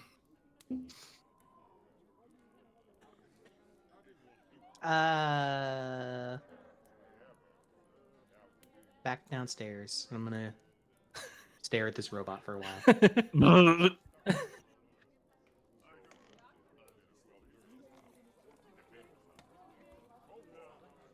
I walk in the room and say, I guess we're bunking together. Yeah, the bed's purple. The sheets are so nice. I haven't slept in a bed in days. Actually, it's a lot Yeah, nicer than my bed at home. It's actually like very, like it's not luxurious. It's not. It's barely passable for common like bedding, but it is. Like after days of walking, it probably feels like heaven. It's a lot nicer than my bed at home. Oh, I forgot something. And then Aster leaves the room and then goes in the next room.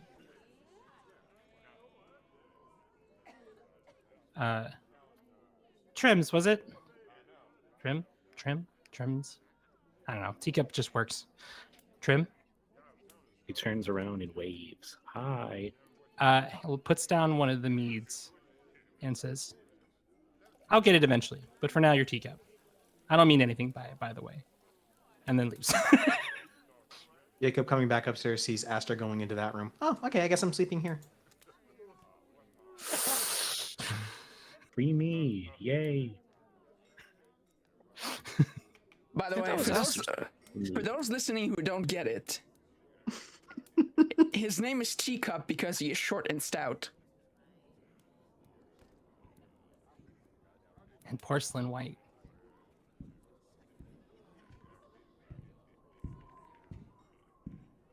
I guess I am.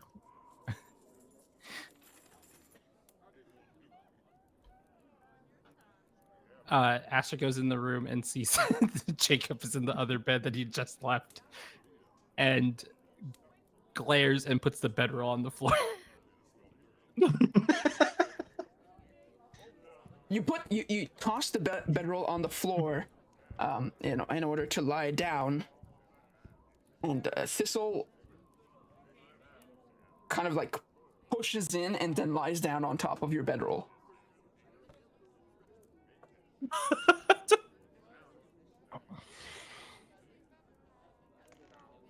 Yes, that's exactly. I sit on the edge and just sit on my back against the wall and just start fiddling with the lute until I pass out. It's okay. You can sleep in the same bed. I'm small. Besides, we usually sleep at the floor back at home anyways, so this will probably likes that better. On the floor?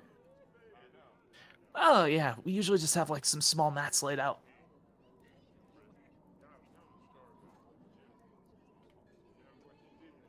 Can I attempt to just sleep on the floor with Thistle?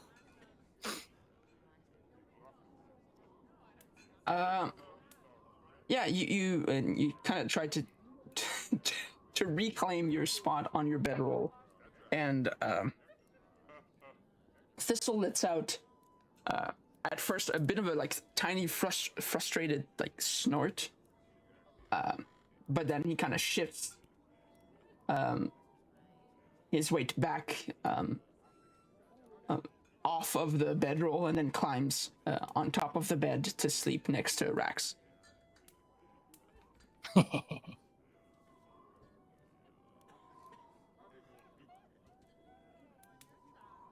Sleep time. I need a long rest so bad. All right, everyone gets the benefits of a long rest. If you open your character sheet, you can press the long rest button, and all your spell slots, your actions, your HP, everything will refill. Hey. Oh, I feel bad for Trim. We still had so much floor left. Just the whole My back party. doesn't hurt. The whole party just crammed into one room. My back doesn't hurt because I sleep on bed. How do you sleep on your back with the wings? Good question. They kind of furl over yourself, almost like a personal blanket. Yeah. That's cute. I like that.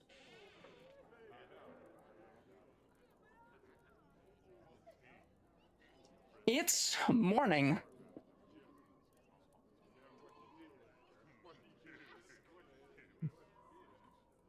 As you all wake up and get ready for the day, Trim. As you get up and get yourself all dressed up and ready to take on the day, you realize that on the floor at the foot of the door of the room you were sleeping in is an envelope.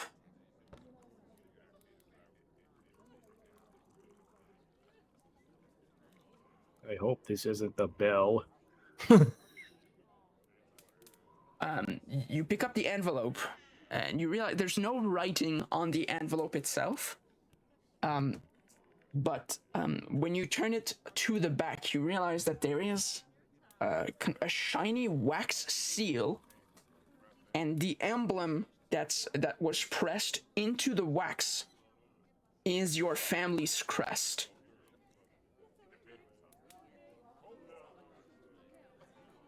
Oh boy. Oh boy.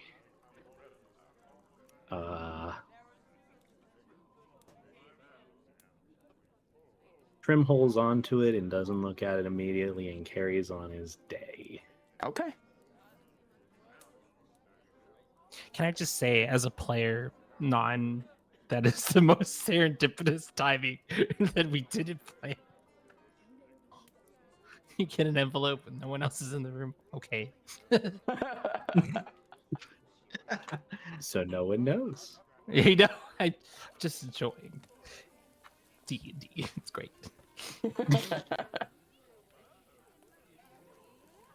All right, you all step out of your rooms and make your way back down. Linda is already sitting at a table eating a breakfast. Atlas seemingly is still powered down on his stool. Jacob has his goggles on and is thoroughly investigating the robot. Okay, yeah. Are you trying to ascertain something, or are you just looking at him? Just looking. Okay. What's for breakfast? There is like a little card on each table that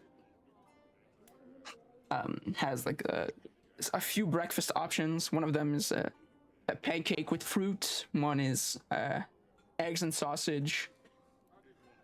And the last one is simply called breakfast sandwich. I want breakfast sandwich. That sounds mysterious.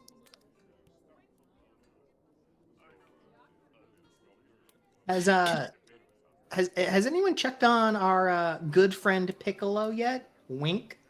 I don't want to look at him before I eat. As you say that, I am literally walking through the door without realizing to go check. Okay. Yeah, you open the door, and the body is still there. Still in the wheelbarrow, still covered by the tarp. What does it smell like? It doesn't... surprisingly, it does not smell like anything. Huh. Would have expected something. Still dead. I hope. I don't know. Well, I That'd be mean, if it scary. wasn't dead, we might be able to get more answers about it. That's true. It's not that I'm hoping for him to, like, not be alive. I'm just scared of it coming back, like a zombie. Oh, that's a great idea. Trim, do you know how to cast? He just kind of gets cut off there. I want breakfast sandwich. There's like a split-second moment where like Trim almost goes to cast pyrotechnics, but remembers like, wait, no. Aster sees that, and in bird folk says, "Don't you dare."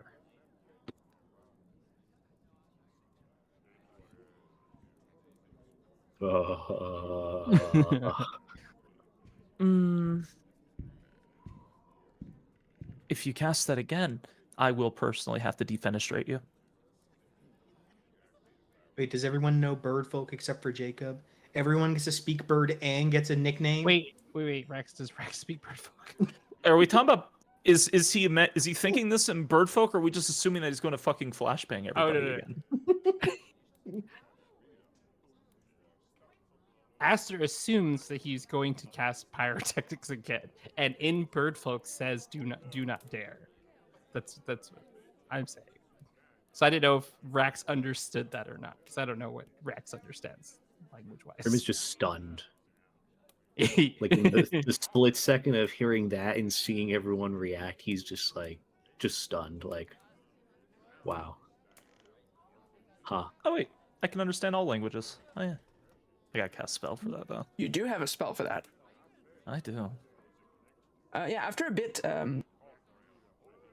Rax, the bartender does bring to you a plate. On it is a like a little sandwich with like a kind of a fluffy roll. It has eggs, ham, and kind of like a savory sauce. Half of it to Thistle. Rex starts eating it very slowly, chewing very slowly, and he looks like he's gonna cry.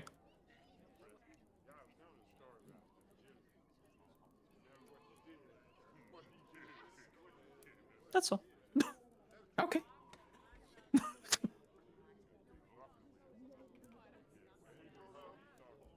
The bartender absolutely does not notice that.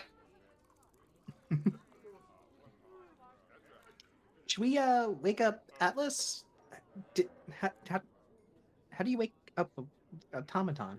As soon as you say that, the eyes light up again. Good morning. Wow.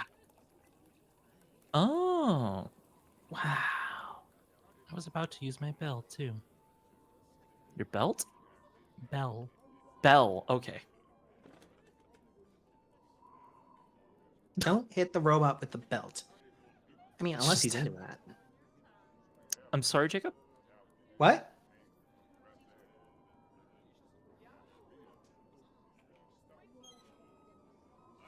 Good morning.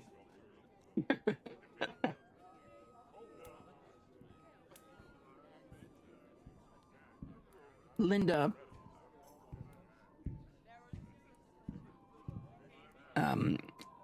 steps up and says, "Is everybody settled? Does everybody have their whatever they need, their food? Everyone's okay?" It's the best thing I've eaten in days. I'll take some pancakes and fruits, but other than that, yes. Okay. Yeah, a few moments later, you get your plate. Sweet. Ow! Ooh, ooh, ooh. Oh, you okay? Yep. Oh, yeah, sorry. Just injury from the last battle, also known as I need to readjust the band-aid that's on my finger. All right. Hi, yeah, I'm good.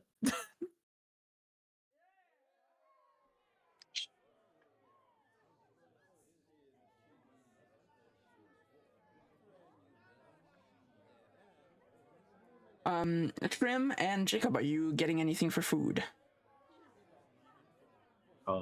A nice tall stack of French toast, like the thick kind of bread, like the homemade bread. It's like the thick slices, and then it's just all eggy on the inside. So good. Powdered sugar and berries. It's not on the menu, but the barman makes it for you, kind of like grumbling angrily about it. I was like, here you go. What's French? What? I could tell you a lot of stories about that. The ancient kingdom What? of France. Can Oh, you tell me about the?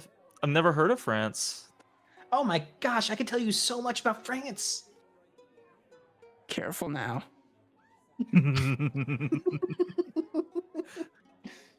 Why does the sky feel angry? They have this they came up with this amazing dish called fries. Oh my gosh. I will get the bell. Actually, He's getting the Fries. belt. fries were invented in Belgium, not France. Who said that? What's Belgium?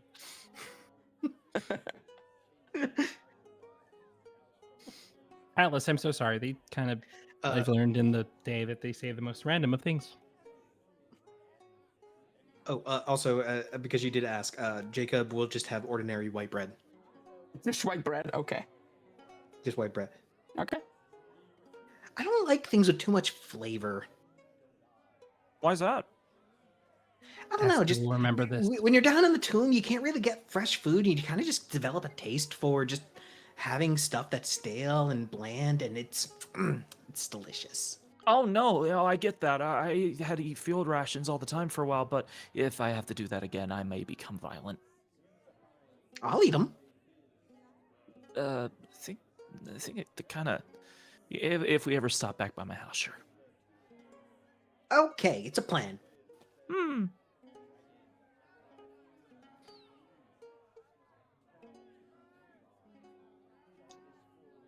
They have poutine in this world. Yes. Yes, there is poutine in this world. Canada Yeah, it was is invented real. by the Oh, French.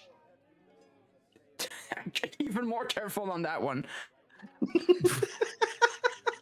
oh, the French are so interesting.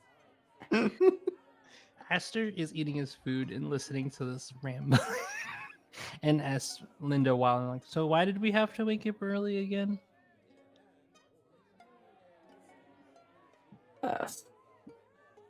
Once Linda sees that everyone has been seated with their food, she says, okay, so, when you were here last, I mentioned that if any of you were interested, a position would open up for you to work for the Institute, at the Institute proper. Is this something that interests you now? I know, Raks, we had an agreement. You will. You do have your position, but I'm asking for everyone else.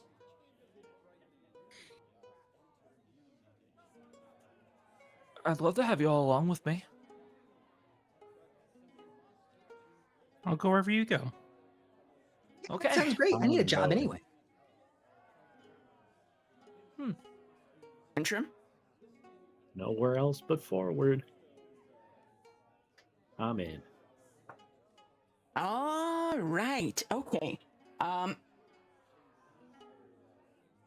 She hands all four of you a scroll that's tied up. She says,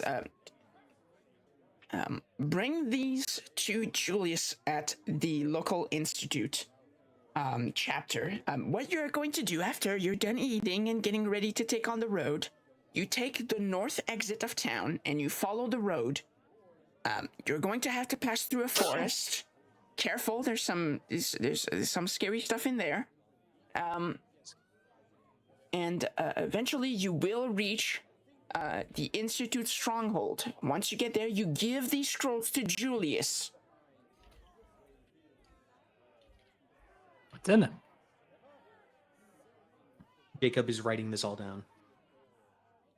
Raks is also writing all this down. Aster's not.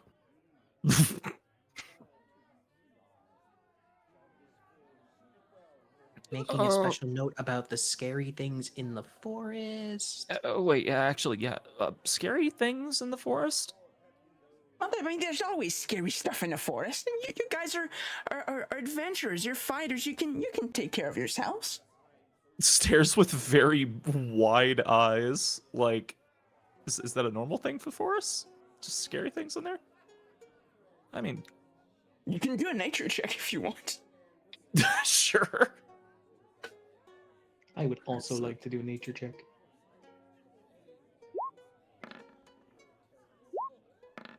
Got a 5. 15. Yeah, Raks with your 5. Maybe, you don't know.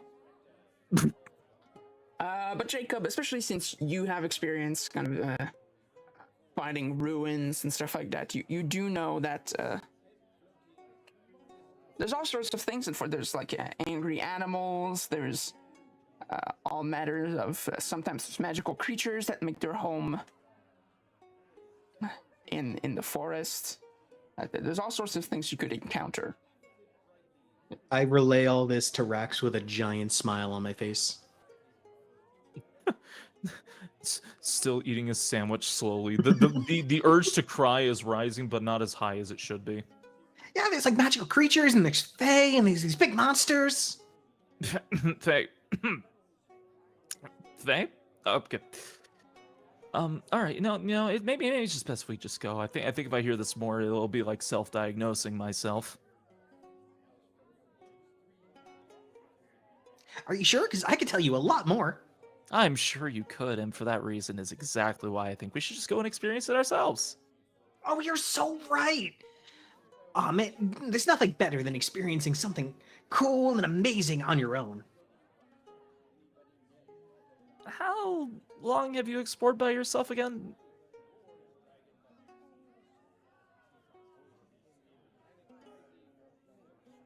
I haven't thought this far through. Oh dear. That's fine. I haven't thought this far through with my backstory yet. Dial it down. How about this? You asking how long Jacob's been on his own causes him to kind of like freeze up, mouth open, finger in the air, like as if you're like reopening a trauma that he's trying to move past.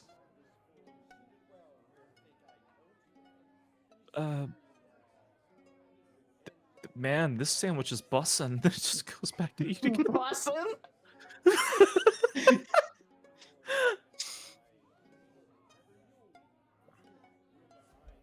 Oh wow, you use that kind of dialogue? They used to use that in that ancient French area I mentioned. Is it fuck's French or sake. French? Is it French or French? It depends on the area. There was an area of French called Canadia that had a very specific dialect. I I swear like how to you're all God. saying this in past tense.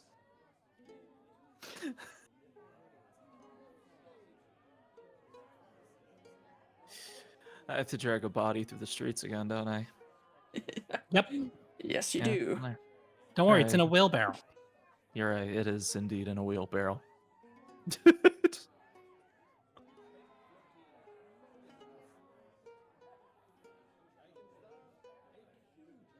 I guess French Canadia was Quebec. I'll stop. I love Jesus Hubert. Christ. Just gonna pick up the wheelbarrow and start moving and dragging it out. Oh, the frowny face. Yeah.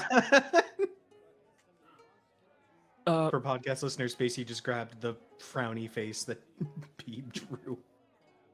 that was me. Oh. Hey, Yeah, space into the face.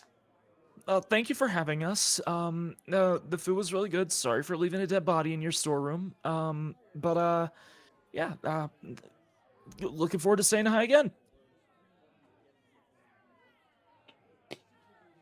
I have a few things to wrap up in town, but I will see you guys at the Institute Stronghold in a few days. Oh, okay. Aster, you walk over. I see you walked over to Atlas. Yep. What do you do? Come on, Atlas, let's go. I am ready for the journey. I bet you are. Let's go. He is really cool. I bet he shoots like lasers or something. Oh my gosh, I know, right? It's so cool. I don't know if I know what a laser is, but it's probably cool. Oh, I can tell you all about them. Is it to deal with French? Yeah. Oh, maybe we should just go then, just for now.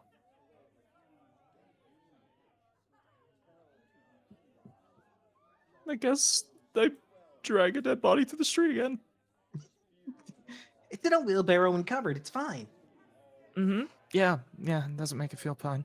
Yeah, no, that's okay. Oh god, we gotta bring it through the North Road. Okay, I'm just gonna... Oh god, we gotta bring it all the way to the... Okay, yeah, that's fine. Just sinking in now. I believe, according to chat, we're in an ad break at the moment. Yeah, there's a short ad break. It should be just 30 seconds, so we should be back from it very soon. Oh, okay. It's why, like, I kind of tried to time it so that nothing important happens during it. Oh, I see. Yeah. But yeah.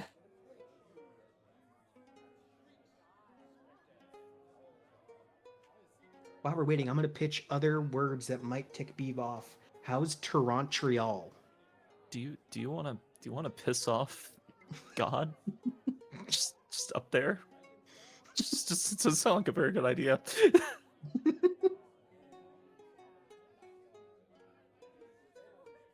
What's a beeb? Okay. Oh, that sounded like you stood up. That's scary. All right, I'm not doing this anymore. It sounded like a chair screeching across the ground.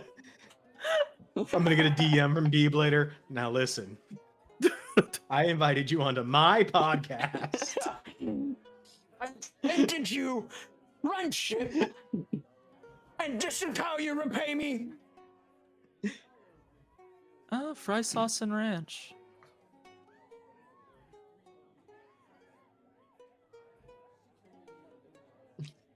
All right. So you exit the tavern back onto the streets of the city. It's a bit more of a cloudy day today, but it is it's nice enough. It's still a bit chilly. Like spring has barely started, so there's still a lot of cold, borderline wintry air. But it doesn't take you too long to exit the streets of the town to through the northern gate and onto the road. Hi, Jim. Not even the same entrance again. I know it's not the same. Just going to say hi and always thinking it's the same guard every time. Even in a different town, it's gonna be Jim. So every guard is named Jim. It's like a Nurse Joy, Officer Jenny type situation. Black Mesa.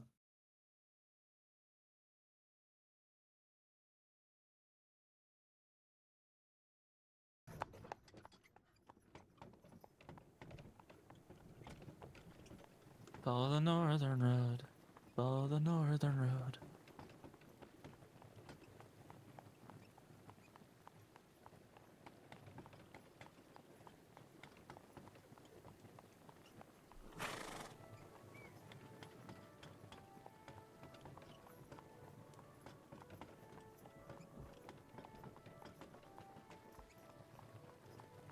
What do you guys do while you're on said road? Wheelbarrow a corpse. Oh. You sure? Yeah, you sure are.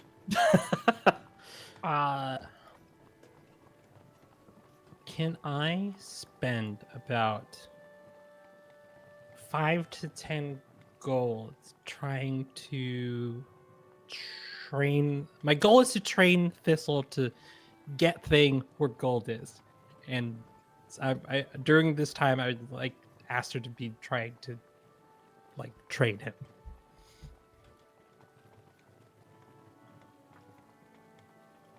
Raks, do you let him do that? I feel like Thistle already kind of goes over and grabs the gold anyways, so in a way, you're kind of just throwing money at Thistle, but I'm not going to say that. So, sure, yeah, I'll allow it. Okay.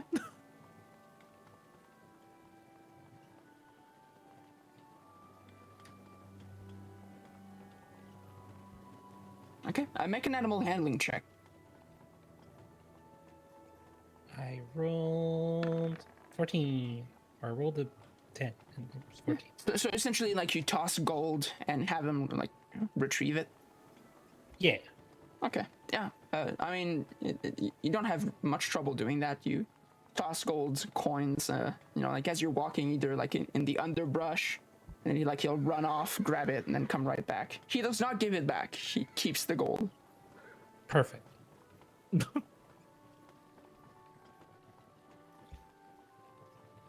I think Jacob would be trying to converse with Trim.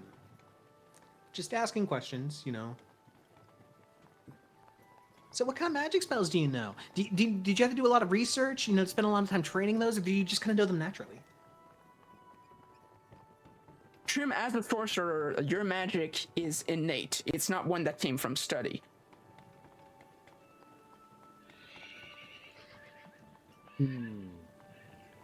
Well, it all started when I read a book, and there was this spell called pyrotechnics, and it sounded complicated. And when I read the first word of it saying it could light candles on the wall, and I'm like, whoa, I could do that as a party trick. I want to learn that. I love magic. And now we're here, and I did it, and I blinded everyone. Yeah, I remember. That was funny. Well, still a party trick.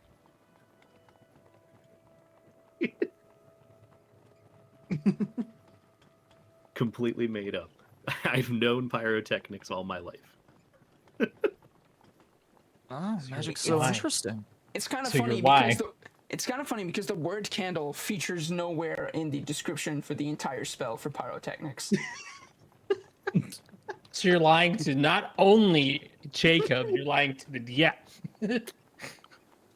No, I'm just making mention for those listening that the spell pyrotechnics, if you look it up, it does not have the word candle. Oh, really? The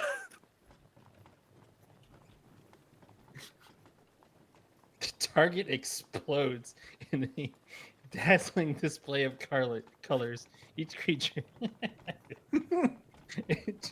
Yeah, it was literally like he threw an actual firework in the middle of a room. That was a level 2 spell. It Oh, was you a level not 2 spell. only cast that, you extinguish fire in said area, and you create either fireworks or smoke. So you suck up all the light, and then it suddenly, bam! It's even worse. Basically. I like to suck up all the light part.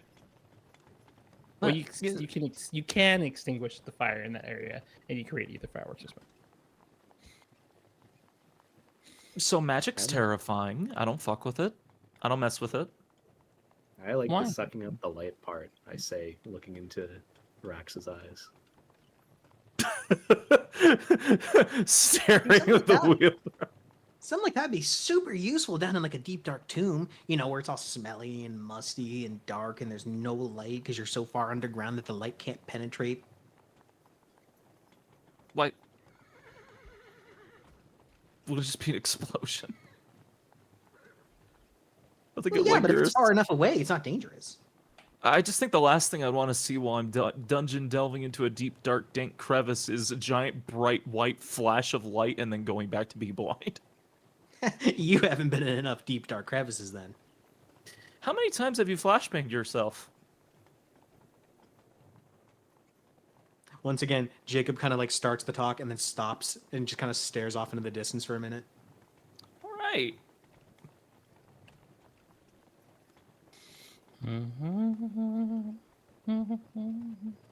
So Atlas, did you remember anything after powering off and powering back on? Because sometimes in the college I used to work at, if we powered down an automaton and it came back on, it would fix some memory issues.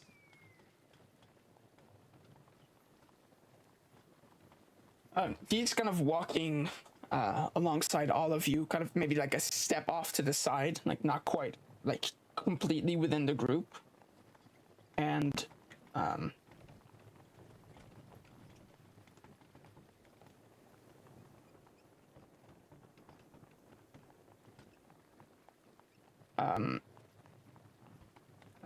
yeah, he says,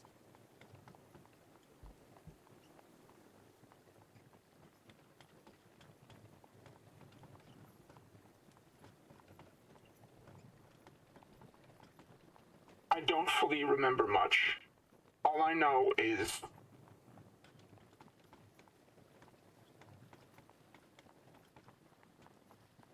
you all look so different from the people that I used to know. I can't remember very well, but brief images do flash into my memory. It's got to be hard. Yeah, I can't imagine having amnesia. fucking amnesia.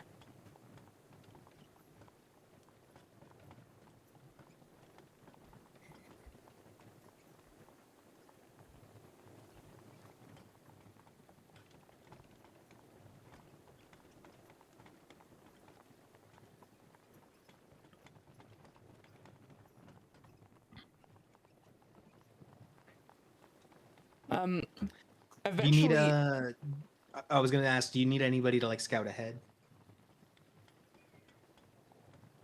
that's for the rest of the group to decide, I guess. It maybe wouldn't hurt like when we start getting to the forest. Okay. Yeah, eventually the dirt road begins to go deep into a wooded area. So as you make your way, the kind of the sky above you is kind of engulfed by the canopy of trees above you. Kind of blocking your view overhead. It's not dark enough, despite that it's a little bit more cloudy today, that like your any of your vision is obscured or that it's hard to see. But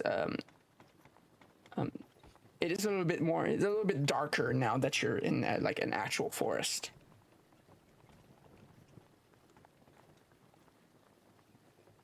May I, I'm not sure what kind of role this would be, but attempt to scout ahead and see if I see a path through the forest.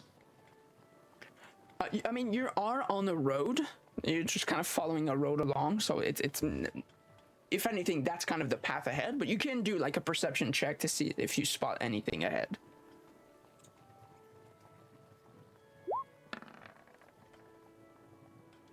A 7. A 7. There's nothing in particular that catches your attention as you walk through the forest.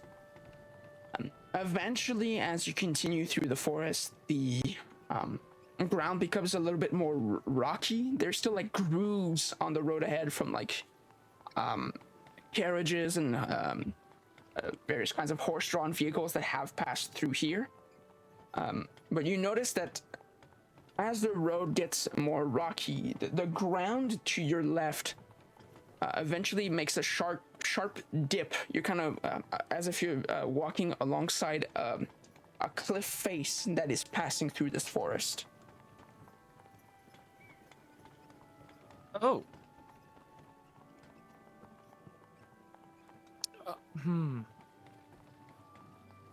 Oh, we're down there. Thank goodness. Okay. I was thinking like, oh god, do I have to just throw the body down the hill or? Can't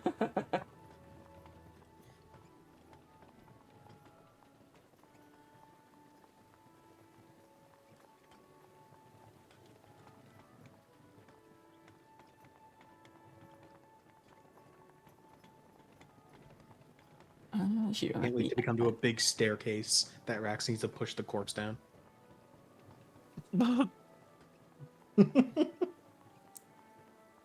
That's the worst.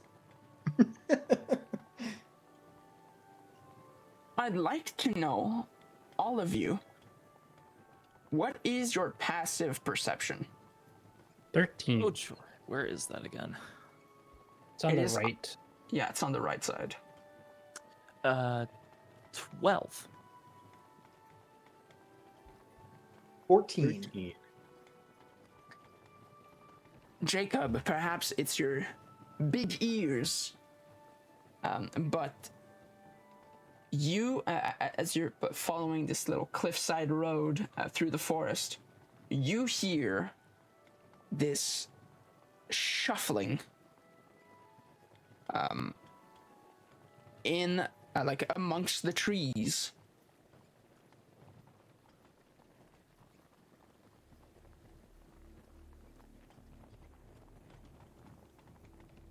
Okay. I put my hand up just for a moment to kind of like stop everybody. My ears do that rabbit thing where they kind of like turn in multiple directions, you know, like antenna. Mm-hmm. Fancy. Yeah.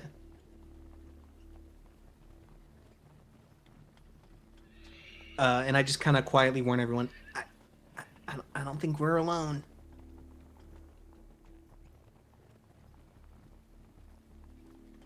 Knew he had good hearing.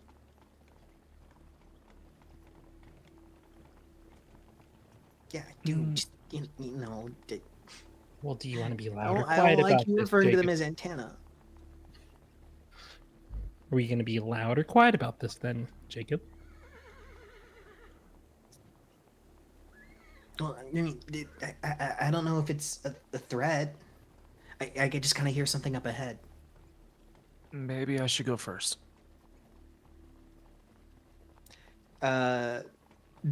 Through my perception, can I tell if it sounds like there's like rustling, like they're trying to sneak, or if I can hear like loud footsteps and they're chatting, like they're not hiding from us? This what you do catch. It doesn't sound like footsteps or a group of people walking. It doesn't even sound like an animal lurking. You hear kind of like the rustling of leaves and the cracking of branches. Okay. It sounds like something up ahead is trying to stay out of sight, which usually would mean either like predator behavior or, you know, could be more bandits. Atlas, maybe you should stay back here with the, you know, the body.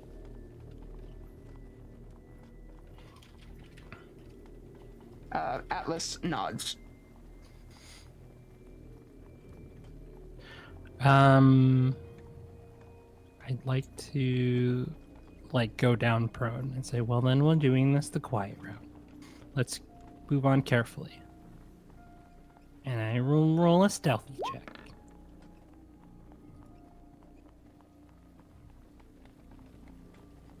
Okay. Roll a 19.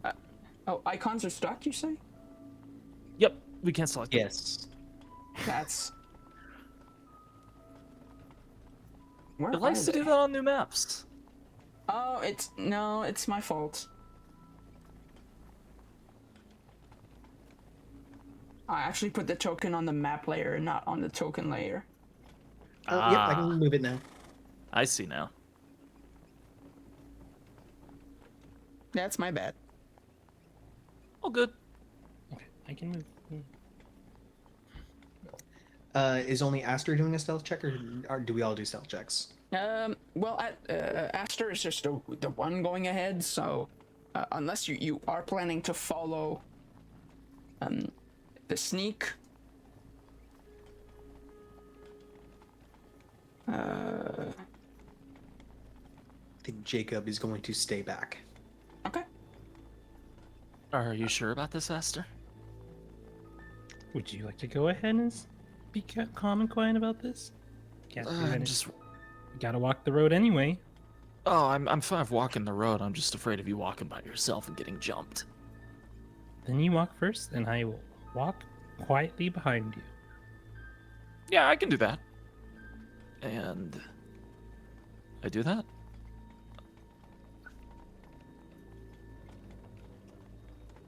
Okay.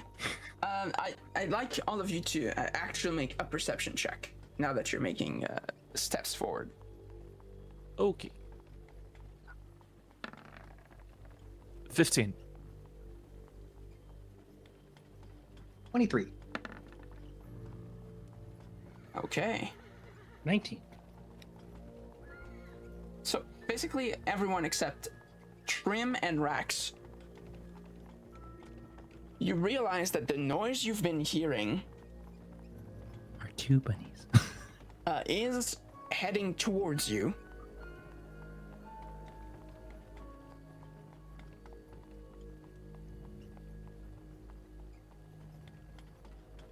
Um,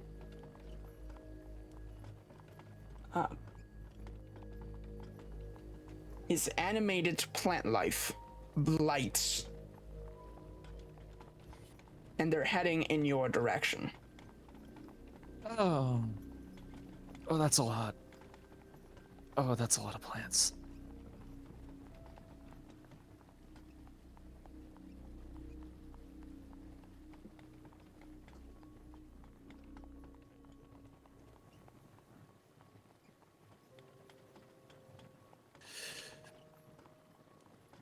Raks, are we going through or are we going away? I mean, I don't know if there's really any other way around. You know, I'm sitting here thinking, I don't know, is there a way around this, or do we have to go through the plants? Don't think there's a way around, so time to wave that flag of yours and get to it. And I pull out my rapier. Oh God. Okay. Put the body down. Oh, the body's back with. Oh, that's right. That's right. Yeah. Yeah, I left it back there. I'd like all of you, because I think now we need to go turn by turn to roll initiative. Woo! Okay. I rolled a 9, which means I'm 14. Wait, does that include my proficiency bonus? I got a I 4. rolled low. Yes, it is. 14. Oh wait, did I think of that?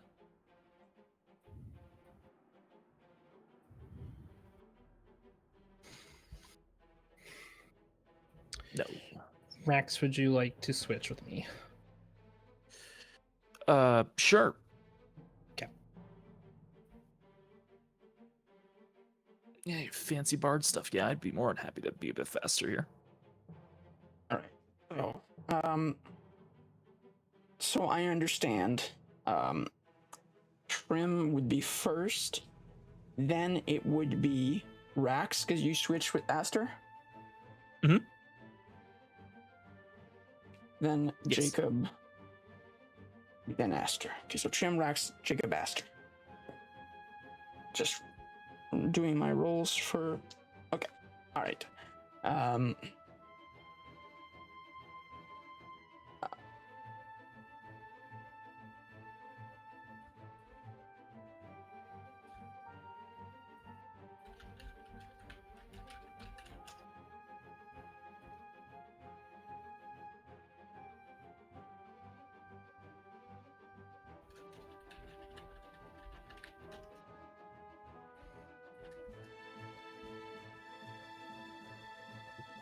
All right.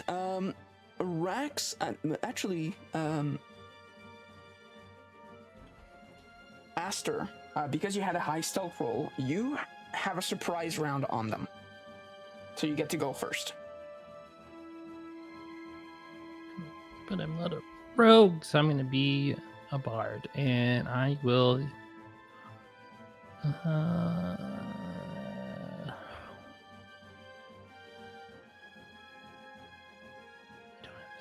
I would like to inspire another Robotic inspiration on Raks. And then do I have a ranged thing? I don't. I do. I have a dagger. I'd like to throw a dagger at the one on top of the hill. What's your range on? Let's see what it's 35 feet. You're 35 throwing a feet. dagger. It's like 20 to 60, I think, technically. Yeah, so you're rolling with disadvantage That's fine. unless you move closer. I would. To like right below it. Okay, yeah, then it's within range for a normal attack. Oops, wrong one. Combat. Throne. Oh. Oh, I left my disadvantage on. Yeah, that's I your rolled- disadvantage on. So yeah, just do. Well, I'll let you do another roll. That's fine. Okay. Whoop. 20! Whoa, that's not 20. All right, roll your crit damage. Psycho 7.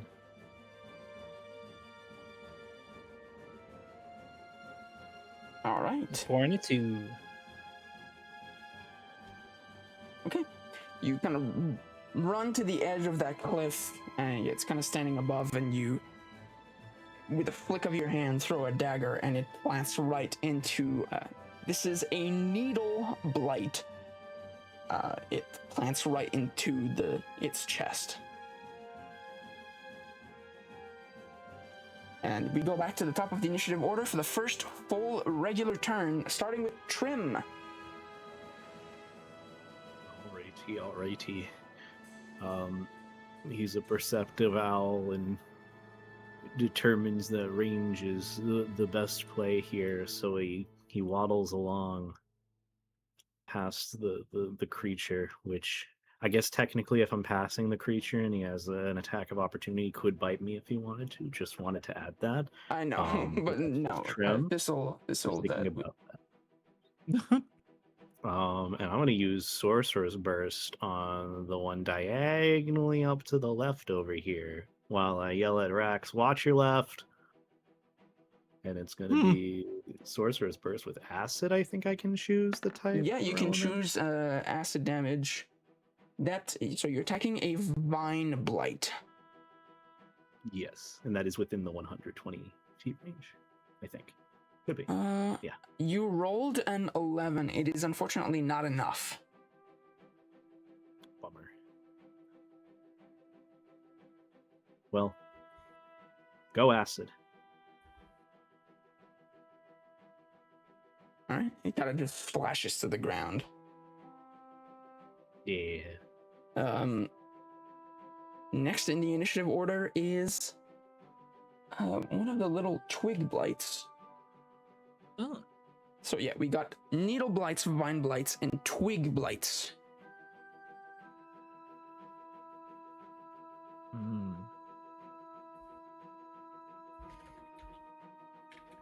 It ambles forward. And that's it. It can't do anything from here. Raks, it's your turn. Okay. Let's see. Okay.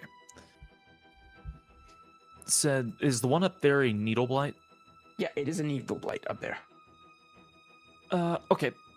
I am going to shoot an arrow at it. Okay. And I don't know why it's. Oh, there we go. Okay. Where is the attack roll? I hope that was right. Yeah, that's correct. Okay. On 14. On the needle blight, and yeah, that is a hit. Okay. You can roll for damage. Yep. And 5 points of piercing damage. I don't know why it says short sword, but Oh, it's because Vex. Vex counts for hand axe, dart, short bow, rapier, short sword, blowgun, hand crossbow, and pistol. Oh, okay, yeah, it just looks weird in the If you hit a weapon creature with mastery this screen. weapon and deal damage to the creature, you have advantage on your next attack roll against that creature on your next turn. Okay. All right. And yeah, that'll be it. For Thistle, gonna move him here. Then I'll call my turn. Oh, okay. All right. It's time for one of the Vine Blights.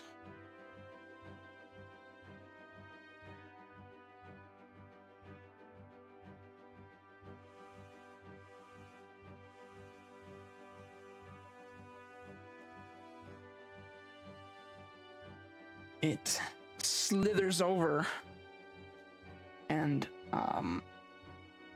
tries to grapple you, Raks. It does a constricting vine attack on you. Does 16 hit? No. It doesn't. What the fuck? 17 AC.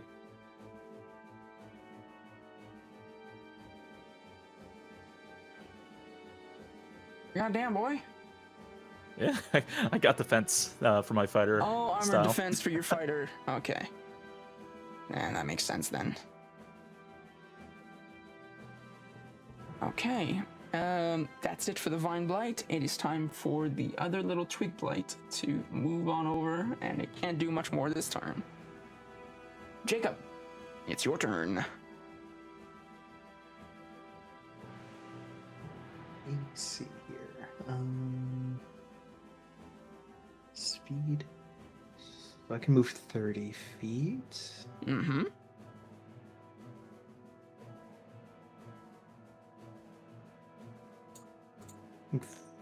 There. Let's see. Yeah, that's 30 feet. Okay. So I'm going to get next to Aster here.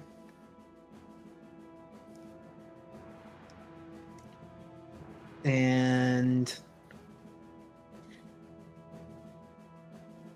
I would actually like to throw an oil flask onto the ground near not the one next to our party, but the one on the path closest to us. So you're throwing an oil flask like around here? Yeah, 20 feet I think would be the space either on that icon or next to it, in front of it. Okay. Let's see. Yes, that's 20 feet. Okay. So yeah, I wanna try to douse this with oil. Okay. When you take the attack action, you can replace one of your attacks with throwing an oil flask. Target one creature or object within 20 feet of yourself. You must succeed a dexterity saving throw. Okay. Or be covered in oil. Okay. Okay, so it's on the blight to do a saving throw. So that's a twig blight, dexterity saving throw.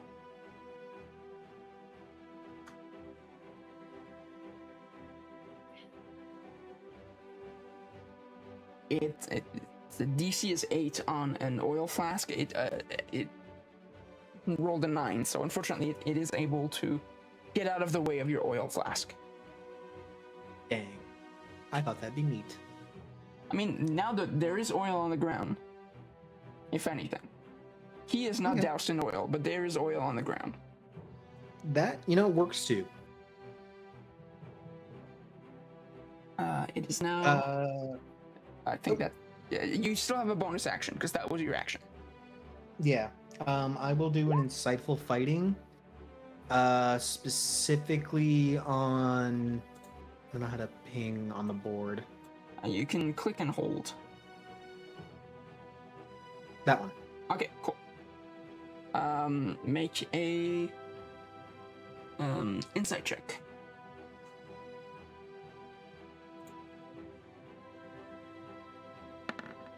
Goddamn, 16 Non-natural plus, 20. yeah, a dirty 20 as it's called. Okay, yeah, you successfully get the bonuses from insightful fighting against that creature. Okay. And I'm assuming everybody saw me throw oil onto the ground, so if they have a means to do anything with that, they can. Okay. And that's my turn. Okay. It's time for the other Vine Blight to move forward.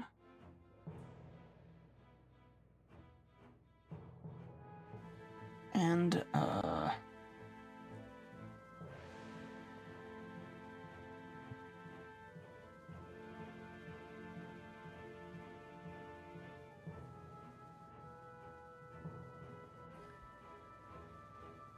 my god, roll 20 is so slow.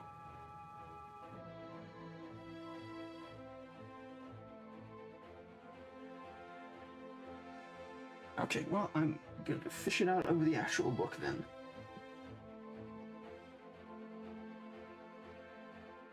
Because the Vine Blight will cast a spell. Ooh.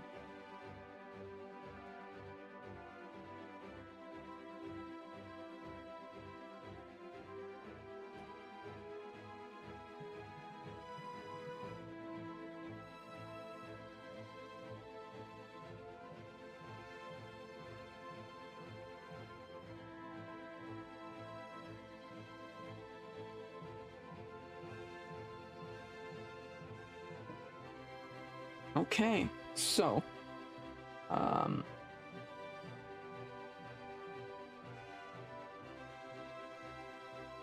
it casts the Entangle spell.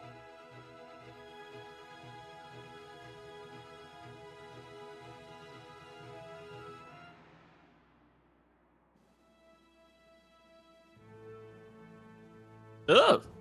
Sorry, I'm trying to gauge the range. That's a crazy range. Yeah, it's a 20-foot square. Oh my god. You never realize how big it is until you see it. Yeah.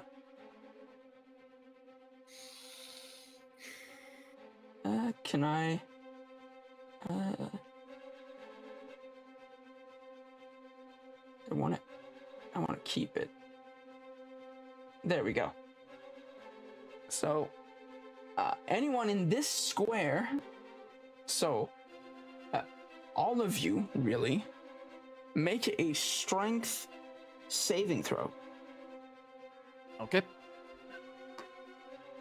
I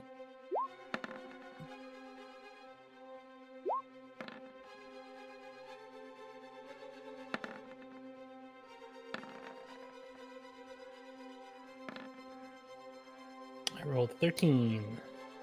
19 for me, only 6 for Thistle. Okay, so Thistle 4. and Trim, you are now restrained by vines that, like, appear out of the ground.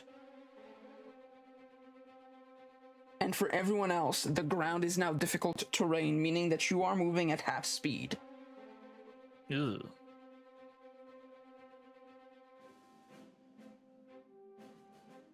Aster, it's your turn again. I would like to take another dagger to the same one. Okay. And I rolled a nat 1. You throw your dagger and it plants firmly into the cliff face. You have now lost that dagger. A lot of 1s and 20s this campaign. You still have a bonus action if you want to use it.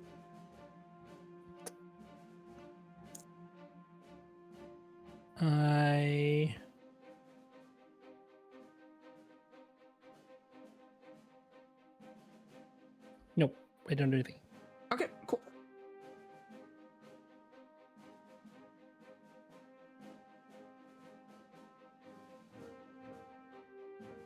One of the little twig blights will go over to you, Raks.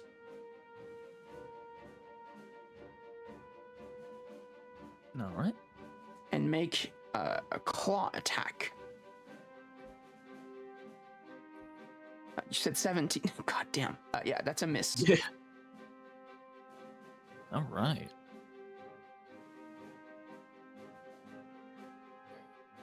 It is now the other twig blight's turn, who will amble on over.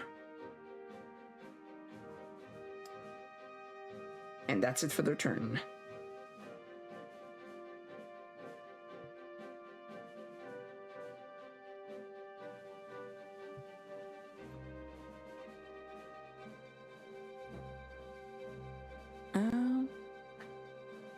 Okay. Atlas begins dredging through the vines and starts making his way towards the group.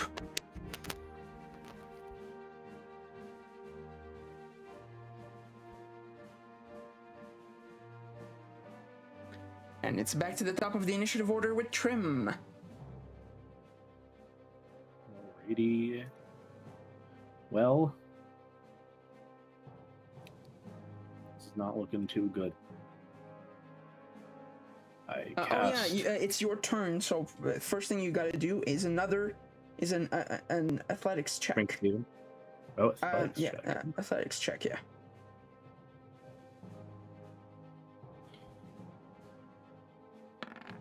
$15. You are able to free yourself from the vines. Perfect. Yay. And that was your action, unfortunately. So you only have a bonus action this turn. I'm sorry. Freeing yourself from the vines is...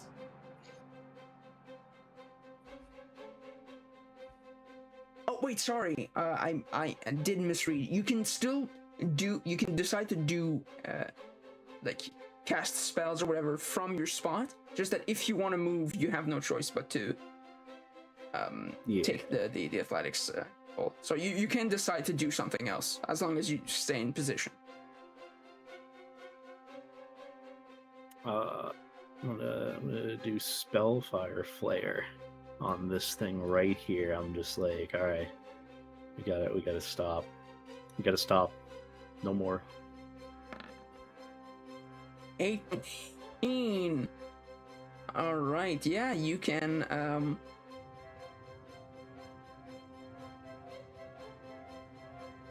And yeah, you roll your damage. That's 2d10 radiant damage.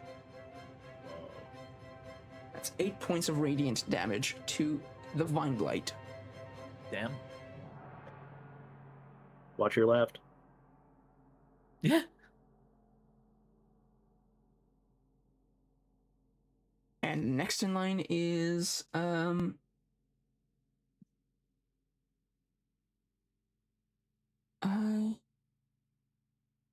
that's I did the wrong. It's fine. I did the wrong actions, but I'll do this one now. One of the needle blights move closer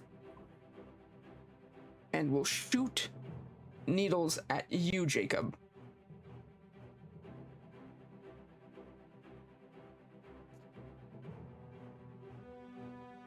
I'm gonna guess that 22 hits against your armor class. Jacob? Jay? Jacob? I'm sorry. I was responding, not realizing my mic was mute, like it muted itself. Oh, okay. Oh. So, yeah, you take... it's 2d4 plus 1 piercing damage. You take... Okay, 4 points of piercing damage. These, like, little wooden needles shoot out of the creature and, like, pierces your skin. Stop! Raks, it's your turn. Oh, right. Okay. At the start of my turn, I am going to scream at the 3 in front of me. Okay. use Draconic Cry, and Trim, you shot the one to my left. Watch your left.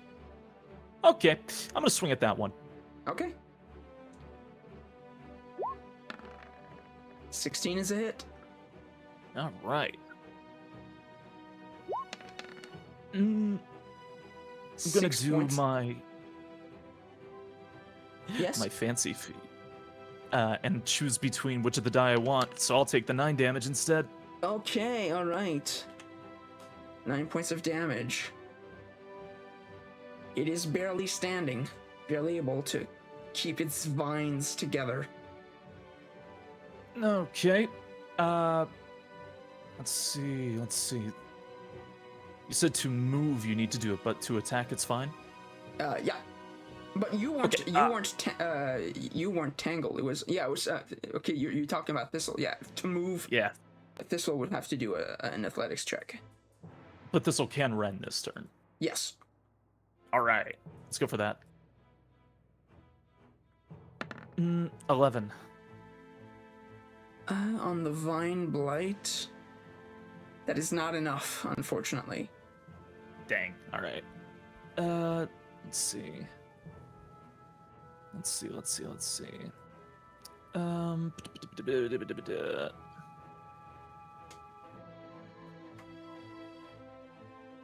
Okay, yeah, that'll have to be it for my turn. Okay. The same Vine Blight will now attack Thistle in retaliation. I'm gonna guess 22 hits on the. Maybe a bit.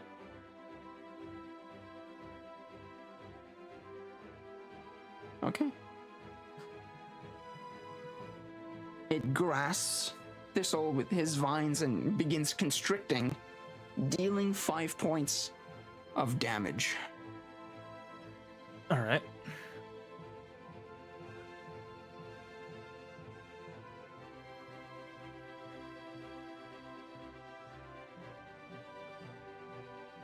The Needle Blight above you, Aster, will try to shoot at you with needles. And rolled a nat 1. Actually, as it tries to shoot needles in your direction, it stumbles over and falls down.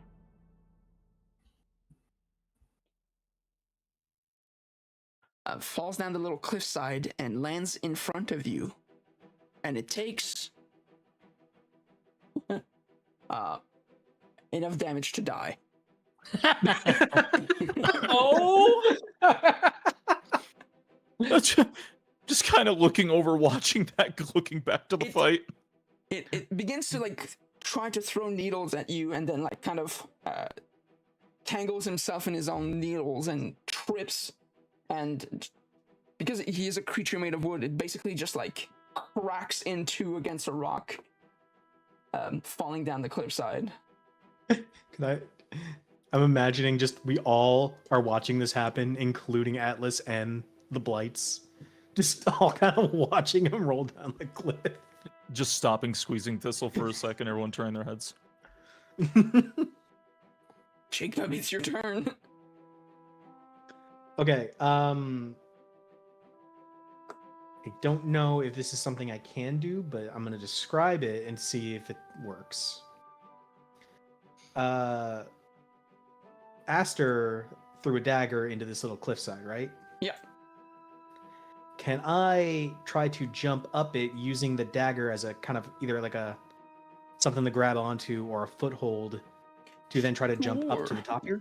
Make a there'll be an acrobatics check. Oh, shit. I forgot to roll advantage on Thistle. Well, dang. Oh yeah, that's Obviously true. it wasn't a 1. Oh, well. You know what? We'll resolve the Jacob thing, and then we'll resolve that. Yeah, unfortunately, a 7 is not good enough. You kind of try to take a run, and then you try to run off the side of the cliff and in a way to try to launch yourself towards the dagger, but your feet slip too much and you're not able to gain any sort of I any sort trip of over ground. the vine. Yeah, you trip over the needle blight.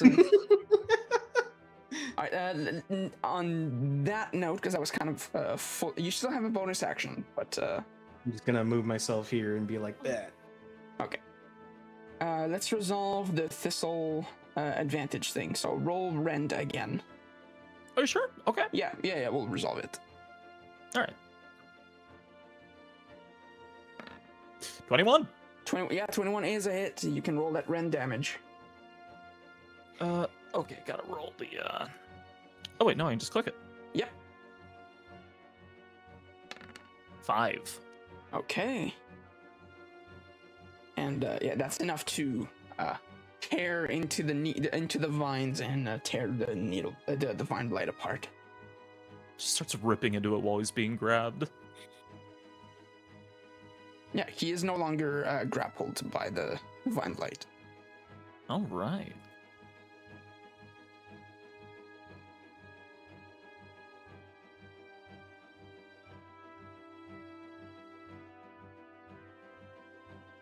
It is now the other vine blight's turn, who will basically take the other's position and try to constrict you, Raks. That's a miss, unfortunately. Rolled a 9. Unfortunately. Okay. It is not able to constrict through your armor.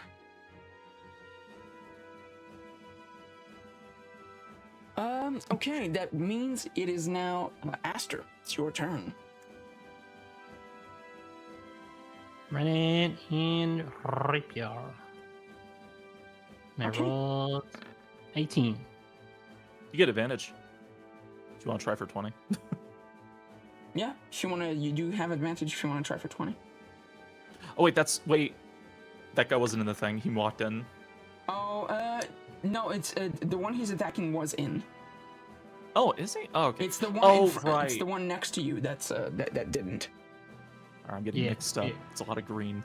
So yeah, Is 18 18 is a hit on the twig blight. 6. Yeah, you deftly do a flourish with your rapier at the needle blight and pierce through him, and it's enough to kill him. Twig blights are very scrawny. Little baby. A little baby. Little baby tree. And then I'd like to my bonus action. No, I'll save it. Never mind. Okay. It's now the time for the other twig blight, who will run over to you, Aster, and try to claw at you. His sharp little wooden hands. Is 16 a hit? Yes. Okay.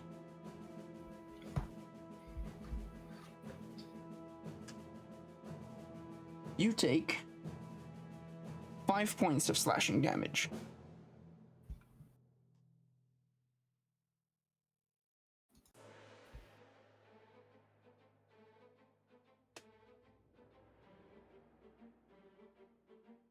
And it's now,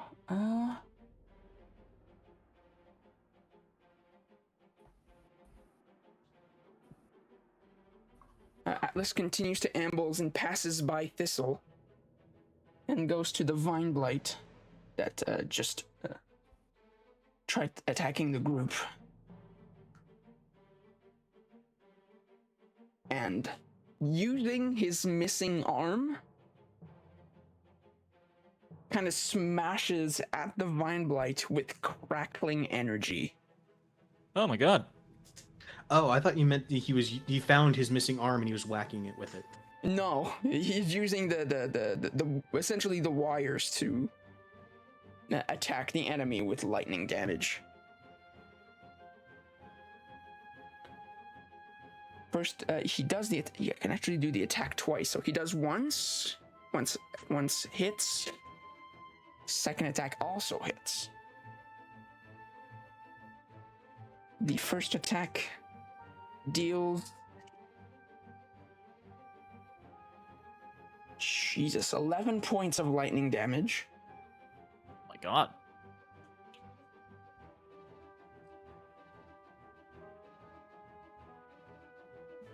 Second attack, however, only deals 5 points of lightning damage. But the Vine Blight is not looking good.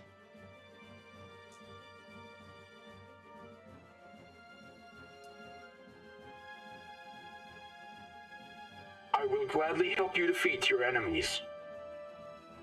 Oh, thanks, Captain. Back to Trim.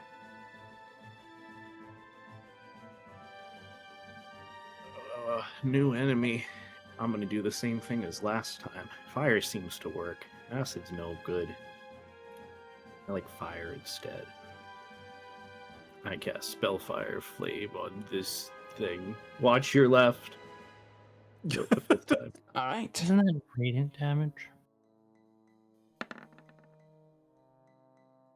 Yes, yeah, but there's fire in the name. Yes, Spellfire Flare is radiant damage. But 9 is not enough. Bummer. Watch your left. I'm watching him. Okay.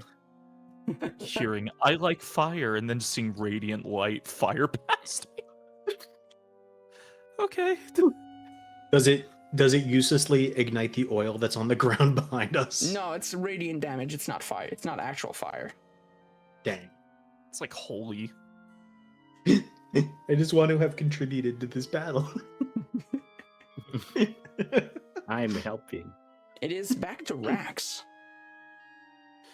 All right. I swing to the left. As soon as I can stop my page from scrolling a bunch. All right. 21. Yeah, you swing with your greatsword. 21 is definitely a hit. Roll for damage. Yeah,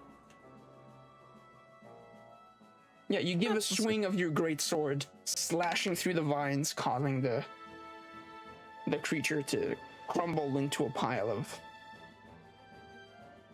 dead vines on the ground. The difficult ground around you, the viney terrain from the entangle spell, withers immediately the second you kill that vine blight. Oh, hey, the vines are gone. Making the ground normal to traverse again. I assume Thistle's no longer grabbed from it either. Yeah, he is fully free. Oh, right. Okay. Then I'll have Thistle run up and bite. Or rend. Okay. Okay. 23. 23 is definitely a hit. All right. And 5 damage. 5 damage. It is still standing, but not by much. Okay. And my turn. Okay. The needle blight above on the cliff face will try shooting at you, Jacob.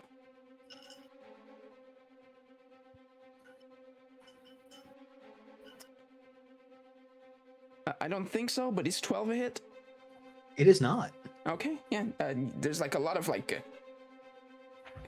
these little wooden needles planting in the ground around you, but nothing hits you.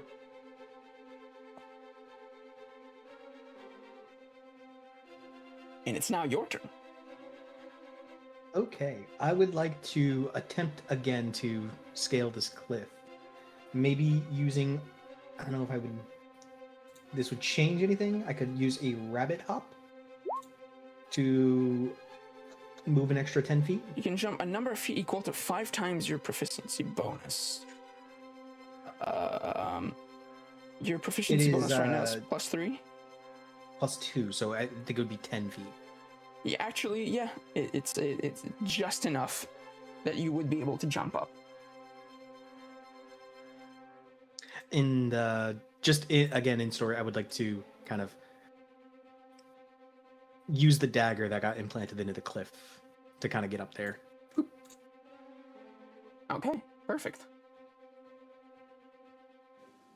Okay, and then I will strike at them Yeah, you can still move. You can attack. You're good. Do I need to be right next to them too, or Yes, can I you be would. diagonally? Yeah, you still have movement, so you could. Okay, I'm gonna attack with my dagger.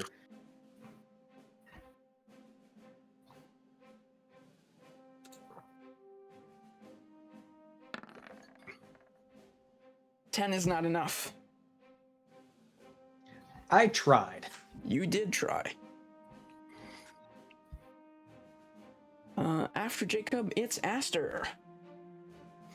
Good old flourish of the wrist. Does a 20 hit? And you're attacking the twig in front of you? Yeah. Yeah, 23. I mean, not 20, that's a hit. For sure.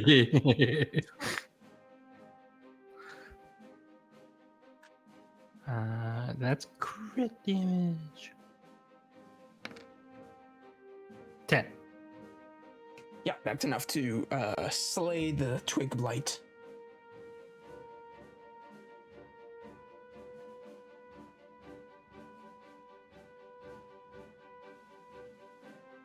Which means the next turn is Atlas.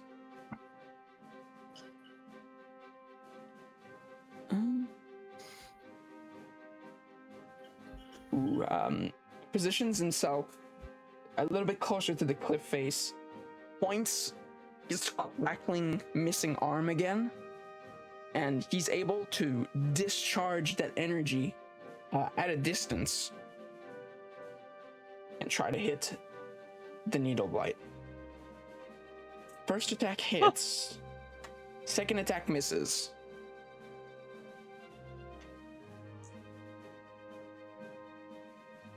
It's cool. I'm distracting it. And it deals 7 points of lightning damage.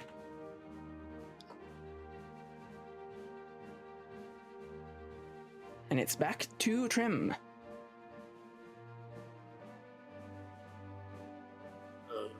Let me see. 1, 2, 3. Wait, that's only 10? I thought it was 5 per square. Huh. That's different. I get as close to the cliff as I can and try to help out and do my usual spell fire flare. I like fire. Fire's really cool. It's a good spell. It's a good fire spell. Dirty 20. Even though it's not fire. I don't think he's shooting fire, Aster. Just But let him yes, play a dirty 20 is enough for you to roll damage on the spell. I like fire. Sounds a little bit concerning, but 4. 4 points of radiant damage. It is not looking good. It doesn't like Raks? fire. It does not like radiant damage. Oh, Well. Raks, you saying? Yeah, it is Raks' turn. Open fire. Are you shooting with your 14. short bow? 14 is a hit. Yes. All right. Let's send my arrow flying true. And hit for 2. Let's try that again. Okay. I'll take the 6. Yeah, that's enough to slay the needle blight. All right. And we are out of initiative. I will Good job, push it off the Jacob. cliff. I will push it off the cliff and be like, I helped. Oh. Didn't see Jacob at all that entire fight, so just is going to assume all the dead ones are from Jacob. Yeah.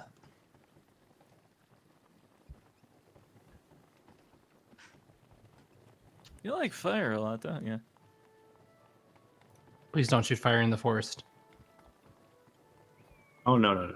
Yeah, I wouldn't do that. Plus, I saw the oil, and I'm like, do I want to use fire? Maybe. Well, it put In a pyrotechnics forest. in a bar, so I didn't put fire in a forest, on your repertoire of possibilities. I'm gonna slide down the I'm a cliff. I hands-on thought it was- learner. I thought it was clever. Wow. Also, don't aim that missing arm at me. Wow, that was some wild magic. Oh, right, shit. Runs back to get the body.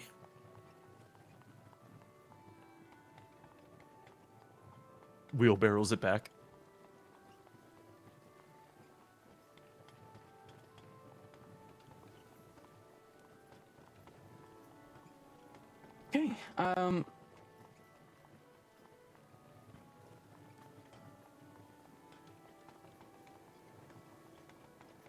Yeah. So sorry. So were you saying something to Atlas or? Oh, It's not- right, yeah. Before getting the corpse, nice magic. Whatever that was. I told Atlas to also never aim that missing arm at me. I wasn't sure what I could do, but I'm glad I was able to help. You helped a lot. Thank you.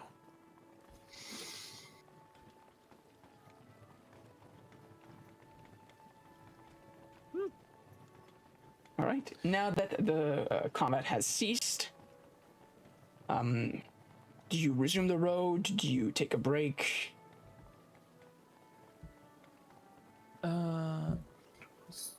My vote we is need to- resume the road. Okay. We're not worse for wear. I don't really need a rest. This was a little injured, but that's about it.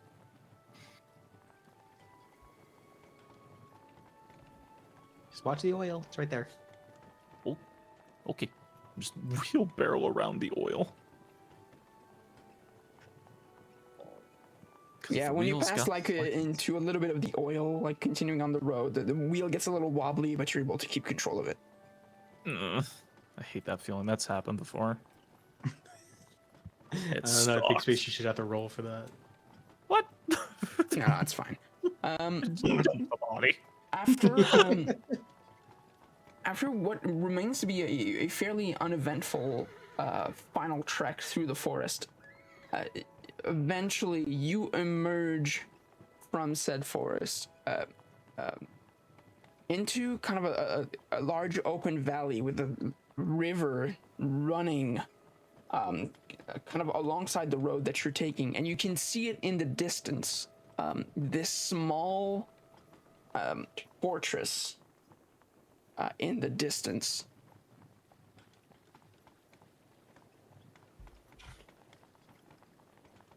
That's got to be where Julius is. I don't remember if we established that I've been to the Institute or not. You were aware of the location of some of the areas. Maybe you've visited different chapters of it during your travels, but at this specific stronghold, no, you have not been. Okay.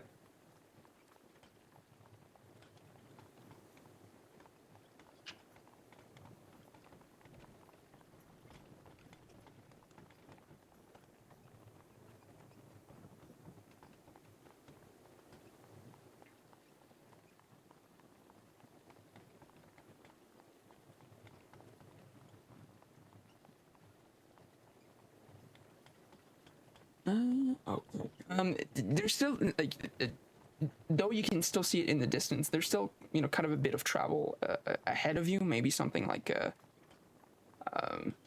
an hour of road left. Because you see it doesn't necessarily mean that you can get there very quickly. But you can kind of follow alongside the river and make your way over there. Is there anything that you guys do while making your way over there?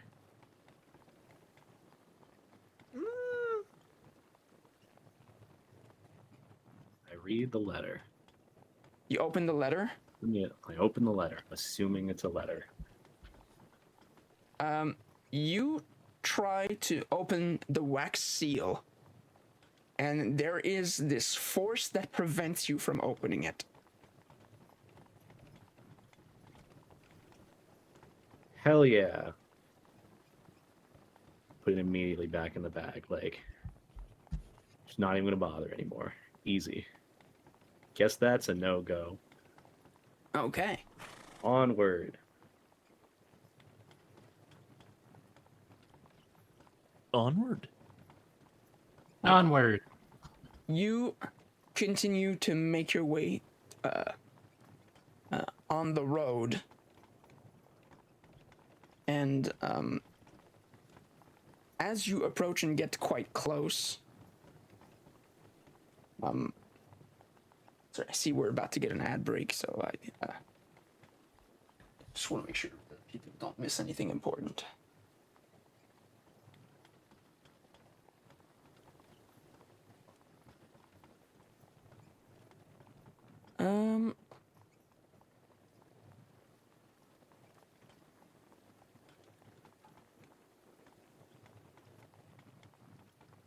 I need to grab the door really quick.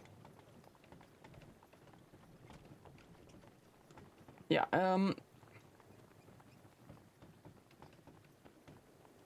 you know what? I'd like all of you to make a perception check.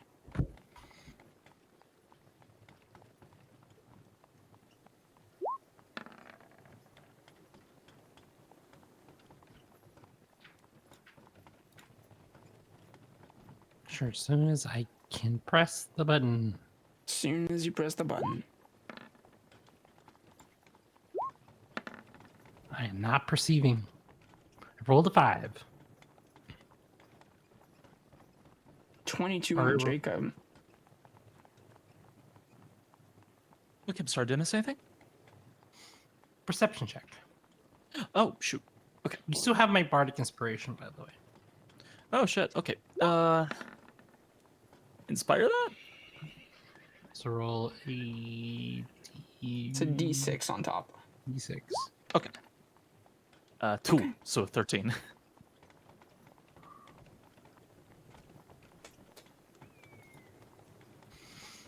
Okay.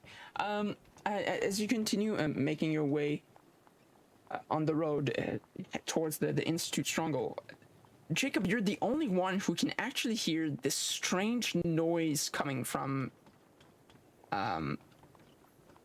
Aster, from Atlas. From Atlas? From Atlas, yeah.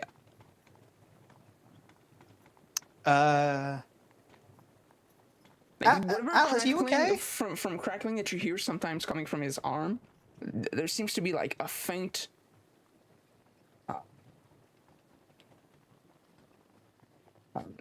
crackling coming almost from like inside his body. Atlas, are you okay? You notice that as you're continuing to make your way, you kind of trying to check up on him as you're continuing to walk forward, but you notice that his movements are becoming a bit more erratic and twitchy. Oh. Guys, Captain? I think something's wrong with Atlas. You should probably shut down for a while. And maybe take a break, Captain. A discharge of energy shoots out from his arm and hits you, Jacob, for 12 points of lightning damage. Oh! Captain?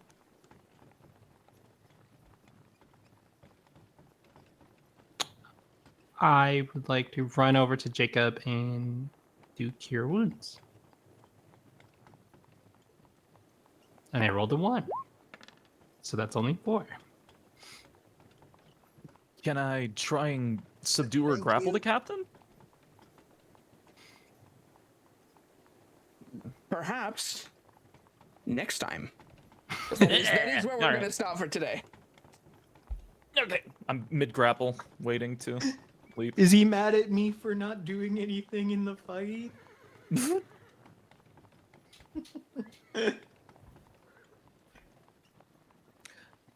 That is perfect timing, because admittedly, I gotta go. Yeah, we're gonna quickly do the wrap up. Let's switch over to the intermission. We'll start with you immediately right away before we do any wrapping up. Spacey, what do you do? What you got going on? Hi, I don't got a whole lot going on. Got a guest here, gonna go hang out, gotta get some stuff all done situated. I stream a lot of horror, and yeah, follow me if you like scary shit. All right. Scary stuff from the All right, sweetest guy you're on good. Twitch. You can disconnect All and right. go. It's been a pleasure. I love seeing y'all. Have a good night. Let's follow down the line with Jay. Hi, I'm Hey Fizzy J. I am an artist. I do stream on Twitch. I'm trying to be more proactive about it, and right now I'm actually working my way through Pokemon Fire Red Nuzlocke. So check out my channel if you want to see some of that. It's been a pretty fun time, and of course you can always check out my Blue Sky or Fur Affinity if you like art. Uh, Content warning about it: like I am an 18 plus artist. All right. Beta, what about you? Oh, I'm Beta. I don't do much special, but if you could do me a favor and support the Beeb the Robin on twitch.tv/Beeb the Robin, that would mean a lot because they're a good storyteller and they play some cool games that I relate to. And I appreciate all that they do. I don't really stream, but go and support the others who do. That's all I've got. Oof. Jay, thank you for the 5 gifts. I failed the persuasion saving throw. It's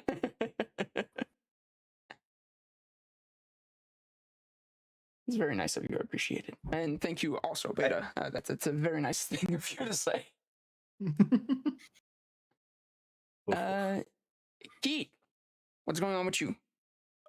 Not much going on with me. I will be at FWA, so if anyone here wants to yap about their theories or where the show's going, even though we're only 2 episodes in, or wants to just yap, I will be there. That's all I've got going for me. But yeah, I'm Keatlock, your bard. And as for me, I'm Beeb the Robin, your dungeon master. I stream on Twitch, usually very nerdy stuff. If me running a D&D game wasn't a show enough of that already. I do very comic book themed stuff like the Batman Arkham games or stuff like that. I am ramping up for the release of Lego Batman Legends of the Dark Knight next month. I'm very, very excited for it because it looks absolutely insane. So if that sounds like something you'd like to watch, I'll be doing that next month. Yeah, that's pretty much it. I think if everything goes well, we'll make sure to announce it on our socials. If it all works out in 2 weeks, that's on May 10th. That would be when our next episode should air. If the date changes, we'll make sure to let you all know on our social media. You can follow our Blue Sky for any update at rollfor.bsky.social for our main news account where we post stuff, so be sure to check that out. A few credits to go over as we wrap up. First of all, we want to thank the amazing people at Hit Point Press and Humblewood for their use of their Humblewood content. We reached out to them about using their content, making sure we do things the right way, and they were extremely amazing and kind and confirmed that we can. We are allowed to use their content, so we want to make sure we give them a big shout out because their stuff is awesome. We want a big thank you to Nekume, who is the artist behind the animated avatars that you see on the video version of the show. These were done by Nekume. They are an amazing artist. Go check them out and support them. They do amazing work. Cartography, some of the background scenes, and a bunch of the tokens were actually done by the really cool people at Chepeku. They do these gorgeous maps, and some of them are even animated, and they have like tons of variants for each map. Their stuff is really, really amazing. So we want to send out a big thank you, and all the musics and sound effects that you hear in the campaign are by Sirenscape. They're this phenomenal library of tabletop soundscapes and music that is it's just a phenomenal tool that any tabletop should use because it's really, really cool. I think that's everyone we needed to thank officially for the show. Also, big shout out for Jay because he did the stream overlay for the streams. It's very, very clean looking. I really appreciate the clean look that he gave our campaign. Otherwise, I think that's it. If you want to support the show and you don't know how, one of the best things that you can do is tell people about it. Word of mouth is actually a fantastic way to help out the show. And you can always go to your favorite podcast platform of choice, whether it's Spotify, Apple Podcast, or Google Podcast, whatever platform you use, and you can leave a rating or a review for the show. It actually helps the show's ranking and helps more people discover us. It's always a very nice thing to do. And if you do fan art for the show and you'd like to be featured in the fan art gallery that we show at the start and end of our episodes on the stream, be sure to send it to our Blue Sky account at at rolfer.bsky.social, so that we can make sure to add it to our wonderful gallery and make sure that we credit you for the amazing, fantastic work you do, because we are endlessly appreciative of people who take time out of their day to do art of our silly little stories. So thank you. We'll see you in hopefully 2 weeks, and we'll catch you all next time. Bye-bye, everybody. Stay out of trouble. Bye. Boy. See you next time.